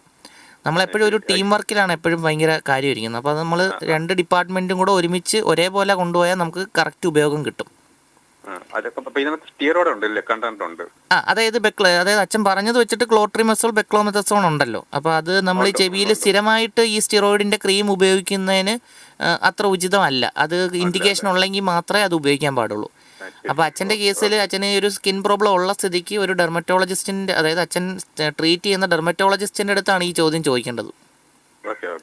ഓക്കെ ഓക്കെ അച്ഛാ, വിളിച്ചതിൽ സന്തോഷം. ഡോക്ടർ, നമുക്ക് മറ്റൊരു കോള് കൂടെ വെയിറ്റ് ചെയ്യുന്നുണ്ട്. ഹലോ ഹലോ നമസ്കാരം. ഹലോ നമസ്കാരം. ഓക്കെ അമ്മ, ഡോക്ടറുണ്ട്, സംസാരിച്ചോളൂ. പറഞ്ഞോ അമ്മ. മോനെ, പിന്നെ വർഷങ്ങൾക്ക് മുമ്പ് എനിക്ക് ഭയങ്കര തുമ്മലായിരുന്നു, ഭയങ്കര തുമ്മൽ. മഴ മാനത്ത് കണ്ടാ മതി, തുമ്മി തുമ്മി തുമ്മി എന്റെ പന്തീരടി വരുമായിരുന്നു. അവസാനം നായസിൽ പോയി ഒരു ENT കണ്ട്. ആ ഡോക്ടർ ആർക്കെങ്കിലും പ്രയോജനപ്പെടുന്നെങ്കിൽ പെടട്ടെന്ന് വിചാരിച്ചിട്ട് ഞാൻ പറയാ, ആ ഡോക്ടർ എന്നെ കയറ്റി കിടത്തി, തിയേറ്ററിലോട്ടൊന്നും കൊണ്ടുപോയില്ല, കിടത്തിട്ട് ഒരു കമ്പി പഴിപ്പിച്ചു. പഴിപ്പിച്ചിട്ട് എന്റെ മൂക്കിനകത്തോട്ട് എന്തോ കരിഞ്ഞ് അങ്ങ് പോയി. എത്ര നാൾ മുന്നേ അമ്മ? കുറച്ചു നാളിന് മുമ്പെയാ. പക്ഷെ അതിന് ശേഷം എന്റെ ജീവിതത്തിൽ എനിക്ക് തുമ്മല് വന്നിട്ടില്ല. ഓക്കെ. അപ്പൊ അമ്മ അതിൽ സന്തുഷ്ടയാണോ? സന്തുഷ്ടയാമോനെ. Okay okay okay. Thank you. ഞാൻ പറഞ്ഞത് ആർക്കെങ്കിലും ഈ വിഷമം ഉണ്ടെന്ന് വരി. Okay okay okay. അമ്മ ഇതിപ്പോൾ എന്താന്ന് വെച്ചാൽ ഓക്കെ, അമ്മ പറഞ്ഞത് വളരെ മലയാളിവൽക്കരിച്ച് പറഞ്ഞതുകൊണ്ട് കേൾക്കുന്നവർക്കൊക്കെ ഭയങ്കര കൺഫ്യൂഷൻ തോന്നും. ഇതിന് നമ്മൾ ഇതുണ്ട്, ഇങ്ങനെ റേഡിയോ ഫ്രീക്വൻസി അബ്ലേഷൻ എന്നൊക്കെ പറഞ്ഞിട്ട് കുറച്ച് ട്രീറ്റ്മെന്റ് ഉണ്ട്. ഇൻഫീരിയർ ടർബിനേറ്റ് റിഡക്ഷൻ ചെയ്യുക എന്നൊക്കെ ഉള്ളതുണ്ട്. കരിക്കുക, അതായത് മലയാളത്തിൽ പറഞ്ഞ പോലെ പഴുത്ത കമ്പി എടുത്തിട്ട് കരിക്കുക. ഓക്കെ, എന്തായാലും അമ്മയുടെ ഒന്നുമില്ല. ഓക്കെ, എന്തായാലും എന്റെ തുമ്മല് വെച്ച് നോക്കിയപ്പം എനിക്ക് അതൊന്നുമില്ലായിരുന്നു. Okay okay okay. അമ്മ എന്തായാലും സത്യം വെളിപ്പെടുത്തിയതിൽ വളരെ സന്തോഷമുണ്ട്. ഓക്കെ അമ്മ, വിളിച്ചതിൽ സന്തോഷം. ഡോക്ടർ, നമുക്ക് ഇനിയും ഒരു കോള് വെയിറ്റ് ചെയ്തുണ്ട്. ഹലോ ഹലോ നമസ്കാരം. പറഞ്ഞോ അമ്മ. ഡോക്ടറിന്റെ അമ്മയ്ക്ക് വേണ്ടി ഞാൻ വിളിക്കുന്നത്. Okay okay. ചേച്ചിയുടെ പേരെന്തുവാ? എനിക്ക് പേര് സതി. പറഞ്ഞോ. എന്റെ അമ്മ ഒരു ചെവി അമ്മയ്ക്ക് കേൾക്കാം, ഒരു ചെവിയിൽ വെള്ളം കയറി അടഞ്ഞാണാക്കാൻ പറഞ്ഞു. പിന്നെ ഒരു കിളി അറിയുന്ന സൗണ്ട് പോലെ കേൾക്കുന്നു. അതെന്താ? എത്ര ദിവസമായി? 2 ആഴ്ചയായിട്ടാണ്. 2 ആഴ്ചയായിട്ടുള്ളെങ്കിൽ എന്താ സംഭവിച്ചിരിക്കുന്നതെന്ന് വെച്ച് കഴിഞ്ഞാൽ മേ ബി ചെവിക്കകത്ത് വാക്സ് ഉണ്ടായിരിക്കണം. അത് കുളിക്കുന്ന സമയത്ത് എപ്പോഴെങ്കിലും വെള്ളം കയറിയിട്ട് ആ വാക്സ് കുതിർന്നിട്ട് വലുതാവും, എന്ന് വെച്ചാൽ വീർക്കും അത്. അപ്പോൾ വീർക്കുമ്പോഴത്തേക്ക് നമുക്ക് ഇങ്ങനെയാണ് ചെവിക്കകത്ത് ചെവി മൂളൽ കിളി കരയുന്ന പോലെയൊക്കെ തോന്നും. അപ്പോൾ അത് ഒരു ENT ഡോക്ടറെ കണ്ട് അത് ചെവി ക്ലീൻ ചെയ്താൽ ഈ ഒരു പ്രോബ്ലം മാറാനുള്ള സാധ്യതയാണ്. ഇനി ചെവി ക്ലീനാണ്, ഒരു കുഴപ്പവും ഇല്ല, എന്നിട്ട് നമുക്ക് ഈ ചെവിയിൽ മൂളൽ വന്നതാണെന്നുണ്ടെങ്കിൽ അത് ഞരമ്പിൻ്റെ എന്തെങ്കിലും പ്രശ്നം കൊണ്ട് വന്നതായിരിക്കും. അപ്പോൾ അതും നോക്കിയിട്ട് ചെയ്യുന്നതായിരിക്കും നല്ലത്. ഇപ്പോൾ പറഞ്ഞത് വെച്ചിട്ട് 2 ആഴ്ച ആയിട്ടുള്ള ജലദോഷമോ മൂക്കൊലിപ്പോ വല്ലതും ഉണ്ടായിരുന്നോ? ഒന്നുമില്ലായിരുന്നു. അപ്പോൾ കുളിച്ചപ്പോൾ വെള്ളം കയറിയതാവാനുള്ള സാധ്യതയാണ്. അങ്ങനെയാണെന്നുണ്ടെങ്കിൽ ആ വാക്സ് ക്ലീൻ ചെയ്യുമ്പോൾ ഈ പ്രശ്നം മാറും. ഓക്കെ, ശരി. ഓക്കെ ചേച്ചി, വിളിച്ചതിൽ സന്തോഷം. ഡോക്ടർ, ഇനിയും ഒരു കോള് വെയിറ്റ് ചെയ്യുന്നുണ്ട്. Hello hello. പറഞ്ഞോ അമ്മ. അമ്മ, റേഡിയോയുടെ വോളിയം ഒന്ന് കുറയ്ക്കാമോ? ഡോക്ടർ, എന്റെ ഭർത്താവിന് ആ. വായ്ക്കകത്തൊരു ഉപ്പ് രസം, എന്ത് കഴിച്ചാലും ഉപ്പ് രസം, അതെന്തോന്ന് അറിയാൻ വയ്യ. വായിക്കാത്ത ഉപ്പുരസം. ആ വായിക്കാത്ത ഉപ്പുരസം. അച്ഛന് എന്താ എരിവോ പുളിപ്പോ നീറ്റലോ അങ്ങനെ എന്തെങ്കിലും ഉണ്ടോ? എരിവോ പുളിവോ നീറ്റലൊന്നുമില്ല. ഒന്നുമില്ല. ഈ നമ്മുടെ കഴുത്തിന്റെ ഭാഗത്തായിട്ട് വല്ല വീക്കം പോലെ വല്ലതും ഉണ്ടോ? അതൊന്നുമില്ല. ശരി. അപ്പം ഉമിനീര് ഗ്രന്ഥിയുമായിട്ട് ബന്ധപ്പെട്ട ഒരു പ്രശ്നം ആവാനുള്ള സാധ്യതയുണ്ട്. അപ്പം അച്ഛനെ പല്ലൊക്കെ ഉള്ളതാണോ? പല്ലെല്ലാം നല്ല പല്ലൊക്കെ ഉണ്ട്, 2 പല്ല് പോയി. 2 പല്ല് പോയെന്നേ ഉള്ളൂ. ശരി ശരി. അപ്പം അമ്മ ഭക്ഷണത്തിനകത്ത് ഉപ്പ് കുറച്ചിട്ടും അച്ഛൻ ഉപ്പുണ്ടെന്നാണോ പറയുന്നത്? ആ ഓക്കെ. അപ്പോൾ അത് 2 രീതിയിൽ അച്ഛൻ്റെ ടേസ്റ്റ് സെൻസ് ചെയ്യുന്നതിൽ എന്തെങ്കിലും ഒരു വ്യത്യാസം വന്നാൽ ഇങ്ങനെ വരാം. മനസ്സിലായില്ലേ? നാക്കിനകത്തുള്ള ടേസ്റ്റ് ബഡ്സിന് എന്തെങ്കിലും ഇഷ്യൂസ് ഉണ്ടോ എന്ന് നോക്കണം. അതല്ല ഉമിനീര് ഗ്രന്ഥിയുമായിട്ട് എന്തെങ്കിലും പ്രശ്നമുണ്ടോ എന്ന് നോക്കണം. അപ്പോൾ അത് ഒരു 2-3 വിഭാഗം ഡോക്ടേഴ്സിനെ കാണിക്കേണ്ട ഒരു സാഹചര്യം പോലെ തോന്നുന്നുണ്ട്. മനസ്സിലായില്ലേ? അതായത് ഉപ്പ് കൂടുതലായിട്ട് സെൻസ് ചെയ്യുന്ന ഒരു കണ്ടീഷനായിട്ടാണ് തോന്നുന്നത്. അപ്പോൾ അത് തുപ്പലിൻ്റെ പ്രശ്നമാണോ അതോ ഞരമ്പിൻ്റെ പ്രശ്നമാണോ എന്നൊക്കെ നോക്കുന്നത് നേരിട്ട് നോക്കുന്നത്. അപ്പം അച്ഛന് എന്തെങ്കിലും വേറെ എന്തെങ്കിലും അസുഖമുള്ള ആളാണോ? പ്രഷറോ ഷുഗറോ? ഡോക്ടറെ ഡിസ്ചാർജായി വന്നതേ ഉള്ളൂ. ഓക്കെ. അപ്പോൾ അച്ഛൻ ഒത്തിരി മരുന്നുകൾ കഴിക്കുന്നുണ്ടായിരിക്കുമല്ലോ? ഗുളികയുണ്ട്, ഗുളിക കഴിക്കും. ശരി ശരി. അപ്പോൾ ഇപ്പം മിക്കവാറും ഈ ഗുളികയൊക്കെ കഴിക്കുന്നത് കൊണ്ടുള്ള നമ്മുടെ ടേസ്റ്റ് ബഡിൽ വന്ന ഒരു സെൻസേഷൻ്റെ വ്യത്യാസം ആവാനാണ് സാധ്യത. എന്തായാലും തൽക്കാലം ഇങ്ങനെ പോകട്ടെ. അടുത്ത ഫോളോ അപ്പിന് പോകുമ്പോൾ കാണിക്കുന്ന ഡോക്ടറെ അടുത്ത് ഇതൊന്ന് പറയണം. അപ്പോൾ അന്നേരം ഒന്ന് നോക്കട്ടെ കേട്ടോ. ശരി. ഓക്കെ അമ്മ, വിളിച്ചതിൽ സന്തോഷം. ഡോക്ടർ, നമുക്ക് മറ്റൊരു കോള് കൂടെ ഉണ്ട്. ഹലോ. ഹലോ, നമസ്കാരം. നമസ്കാരം. നമസ്കാരം അമ്മ. പറഞ്ഞോ, പേരെന്തോ അമ്മ? എന്റെ പേര് ആമിന. ആമിന. പറഞ്ഞോ അമ്മ. എന്റെ ഇടത് ചെവിയുടെ ഭാഗത്തുണ്ടല്ലോ, അതിന്റെ ഈ ചെവിയുടെ മേൽ ഭാഗത്ത് ഒരു കുരുപ്പ് പോലത്തെ ഒരു സാധനം പോലെ. എത്ര നാളായിട്ടുണ്ടമ്മ? ഇത് ആദ്യമേ വെച്ച് കുഞ്ഞു പൊടിയായിരുന്നു, ഇപ്പൊ വലുതായി ഒരു ഗോലിയുടെ അത്രയുണ്ട്. ഓക്കെ. അവിടെ കമ്മലും എല്ലാം കുത്തിയിട്ടുണ്ടായിരുന്നോ അമ്മ? ഇല്ലില്ല, ആ ചെവിയുടെ മുകളിലല്ല, അതിന്റെ ചെവിയുടെ ബാക്കിൽ സൈഡായിട്ട്. ചെവിയുടെ ബാക്കിലെ എല്ലിന്റെ മുകളിലാണോ അമ്മ? ആ ഓക്കെ. അതിന് വേദന എന്തെങ്കിലും ഉണ്ടോ അമ്മയ്ക്ക്? അതിന് ഭയങ്കര വേദന, ചില നേരം അങ്ങ് ചുറ്റി വരിക്കുന്ന വേദനയുണ്ട്. അപ്പോഴ് ഡോക്ടറെ കാണിച്ചപ്പോ പറഞ്ഞ് ചെവിക്ക് അന്നേരം ചെവി വേദനയും ഉണ്ട്. അന്നേരം അപ്പൊ ചെവിക്കകത്ത് ഇൻഫെക്ഷൻ വല്ലതും ഉണ്ടായിരുന്നോ? ഡോക്ടർക്ക് ചോദിച്ചപ്പോൾ ഡോക്ടർ പറഞ്ഞു ചെവിക്ക് കുഴപ്പമൊന്നുമില്ല, ഇതിന്റെ വേദന ഇറങ്ങുമ്പോഴായിരിക്കും വേദന എന്ന് പറഞ്ഞു. ഓക്കെ. അപ്പൊ ആ വീക്കോ എന്താണെന്നറിയാൻ വേണ്ടിയിട്ട് സ്കാനിങ്ങോ എന്തെങ്കിലും ചെയ്ത് നോക്കിയോ? അൾട്രാസൗണ്ട് സ്കാൻ വല്ലതും ചെയ്ത് നോക്കിയോ? സ്കാൻ ചെയ്തില്ല, പിന്നെ ബ്ലഡ് ഒക്കെ പരിശോധിച്ചു നോക്കിയാ. ബ്ലഡ് പരിശോധിച്ചു. അപ്പൊ അതില് തൊട്ട് നോക്കുമ്പോ വേദനിക്കുന്നുണ്ടോ അമ്മ? ആ പുറകുവശത്തിങ്ങനെ തൊട്ട് നോക്കുമ്പോ നല്ല വേദനയുണ്ട്. ചില നേരമാണെങ്കിൽ വേദന സഹിക്കാൻ പറ്റത്തില്ല. അങ്ങനെ പിന്നെ വേദനയുടെ ഗുളിക ഡോക്ടർ തന്നത് ഞാൻ മേടിച്ച് കഴിക്കും. അയ്യോ, അങ്ങനെ ചുമ്മാ വേദനയുടെ ഗുളിക മേടിച്ച് കഴിക്കരുത്. ആദ്യം ഇത് എത്ര നാളായിട്ടുണ്ടെന്നാ പറഞ്ഞേ? അത് കുറെ നാളുണ്ട്. ആദ്യമേ ചെറുതായിട്ട് ഇങ്ങനെ ഗോലി പോലെ ഉരുണ്ട് ചെറുതായിട്ടായ. അമ്മ, അത് എനിക്ക് തോന്നുന്നത് അമ്മ അത് എത്രയും പെട്ടെന്ന് തന്നെ ഒന്നും സ്കാനിങ് ചെയ്യേണ്ട ആവശ്യമുണ്ട്. അത് സ്കാൻ ചെയ്തിട്ട് അത് കഴല വീക്കം ആണോ അതോ എന്തെങ്കിലും മാംസം വളർന്നതാണോ എന്ന് നോക്കണം. ചുമ്മാ ഒരു വേദനയുടെ മരുന്ന് ഇങ്ങനെ ഇടയ്ക്കിടയ്ക്ക് മേടിച്ച് കഴിക്കുന്നത് നമ്മളെ കിഡ്നിക്കും പ്രശ്നം ഉണ്ടാവുന്നതാണ്. മനസ്സിലായില്ലേ? സ്വയമേ ട്രീറ്റ്മെൻറ്റ് ചെയ്യരുത് ഒരിക്കലും. നമുക്ക് അങ്ങനെയാണെന്നുണ്ടെങ്കിൽ ഒന്ന് വന്ന് കാണാമെങ്കിൽ ഞാൻ നോക്കിയിട്ട് സ്കാനിങ് ഒക്കെ ചെയ്ത് നോക്കി എന്താണെന്ന് വെച്ചാൽ കൃത്യമായിട്ട് പറഞ്ഞ് മനസ്സിലാക്കി തരാം. ഓക്കെ. ഞാൻ വർക്ക് ചെയ്യുന്നത് മെഡിട്രീന ഹോസ്പിറ്റലിലാണ്. അയത്തിൽ. ശരി. അമ്മ അത് കാണിക്കാം കേട്ടോ.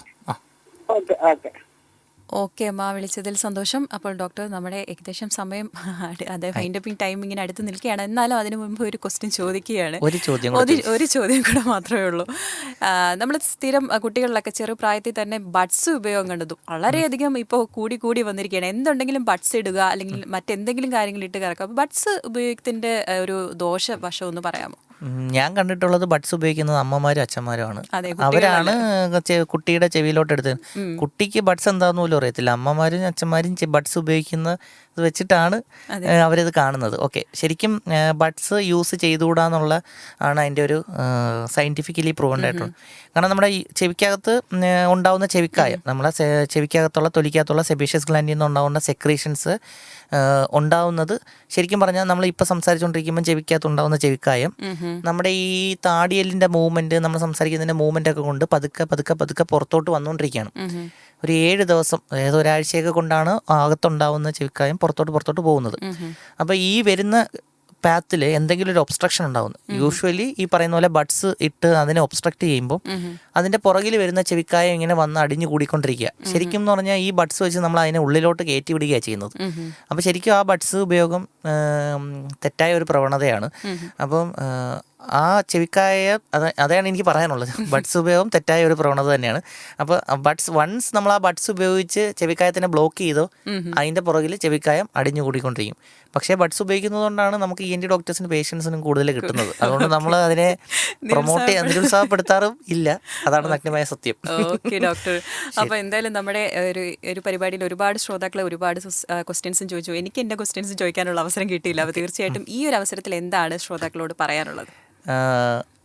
എനിക്ക് ശ്രോതാക്കളോട് പറയാനുള്ളത്, ഒരു പ്രധാനപ്പെട്ട കാര്യം, നമ്മൾ ഇപ്പം ആരും ശ്രദ്ധിക്കാത്തൊരു കാര്യമാണ് ഈ വാർദ്ധക്യത്തിൽ ഏറ്റവും കൂടുതൽ വീഴ്ചകൾ സംഭവിക്കുന്നുണ്ട്. ശരിക്കും ഒന്ന് ആലോചിച്ച് നോക്കിയാൽ നമ്മുടെയൊക്കെ അപ്പൂപ്പൻ അമ്മൂമ്മമാരല്ലെങ്കിൽ അവർക്ക് അവസാനം ആ ഒരു ഏജ് ഗ്രൂപ്പിൽ എന്താ കൂടുതൽ സംഭവിക്കുന്നത്? അവരൊന്ന് വീണിട്ട് എല്ലുകൾ എന്തെങ്കിലും ഒടിഞ്ഞിട്ട് അതിൻ്റെ പുറമേ വരുന്ന പല പല അസുഖം കൊണ്ടായിരിക്കും അവരുടെ ആ കാലം കഴിയുന്നത്. ഇപ്പം വേൾഡിൽ തന്നെ കൂടുതലായിട്ട് ഡിസ്കസ് ചെയ്യുന്നൊരു കാര്യമാണ് ഈ ഇംബാലൻസ് അല്ലെങ്കിൽ തലകറക്കം. അത് കൂടുതൽ വാർദ്ധക്യത്തെ ബാധിക്കുന്നുണ്ട്. അപ്പോൾ എനിക്ക് കൂടുതലായിട്ടും ഈ ഒരു അവസരം ഉപയോഗിക്കാൻ തോന്നിയത്, പെട്ടെന്ന് എൻ്റെ മനസ്സിൽ വന്നത്, ഈ വാർദ്ധക്യത്തിലെ തലകറക്കം ആരും നിസ്സാരമായി കാണരുത്. അതൊരു വീഴ്ച ഉണ്ടാക്കിയാൽ ഒരു കുടുംബത്തിൻ്റെ തന്നെ ഒരു, ചിലപ്പോൾ ആ ഒരു അച്ഛൻ അല്ലെങ്കിൽ മുതിർന്ന ഒരാൾ, അപ്പൂപ്പൻ, ആ ഒരു കുടുംബത്തിൽ എന്നും നല്ല സന്തോഷം നൽകുന്ന ഒരാൾ പെട്ടെന്ന് വീഴുമ്പോൾ ഉണ്ടാകുന്ന ഒരു ആഘാതം, ജോലിക്ക് പോകുന്ന മകനുണ്ടാകുന്ന പ്രശ്നം, അവരെ നോക്കാൻ നിൽക്കുന്ന സെർവൻസിനെ നോക്കുന്നുണ്ട്, അങ്ങനെയുള്ള പ്രശ്നങ്ങൾ ഇഷ്ടം പോലെ ഉണ്ട്. അപ്പോൾ ഈ ഒരു സമയം എനിക്ക് എല്ലാവരോടും പറയേണ്ടത്, ഈ വാർദ്ധക്യത്തിലെ തലകറക്കം അല്ലെങ്കിൽ ഫീലിംഗ് ഓഫ് ഇംബാലൻസ് അത് കൃത്യമായിട്ട് ഐഡൻറ്റിഫൈ ചെയ്യുക, അതിനുള്ള ട്രീറ്റ്മെൻറ്റ് എടുക്കുക, ഒരു വീഴ്ച ഒഴിവാക്കുക, എല്ലിൻ്റെ പൊട്ടലുകൾ ഒഴിവാക്കുക. നല്ലൊരു നമ്മളൊരു ഓൾഡ് ഏജിലോട്ട് പോയിക്കൊണ്ടിരിക്കുകയാണല്ലോ നമ്മളെല്ലാവരും. അപ്പോൾ അങ്ങനെ ഒരു കാര്യമാണ് എനിക്ക് പറയാനുള്ളത്. ഓക്കെ ഡോക്ടർ, അപ്പോൾ ഇത്രയും നേരം നമ്മുടെ ഒപ്പം ഉണ്ടായിരുന്നത് കൊല്ലം മെഡിറ്ററേനിയൻ ഹോസ്പിറ്റലിലെ ENT കൺസൾട്ടൻറ്റ് ഡോക്ടർ സഞ്ജു ആറാണ്. ഡോക്ടറിൻ്റെ വിലയേറിയ അഭിപ്രായങ്ങൾക്കും നിർദ്ദേശങ്ങൾക്കും റേഡിയോ ബെൻസികൻ്റെ പേരിൽ നന്ദി പറയുകയാണ്. നന്ദി ഡോക്ടർ. Thank you.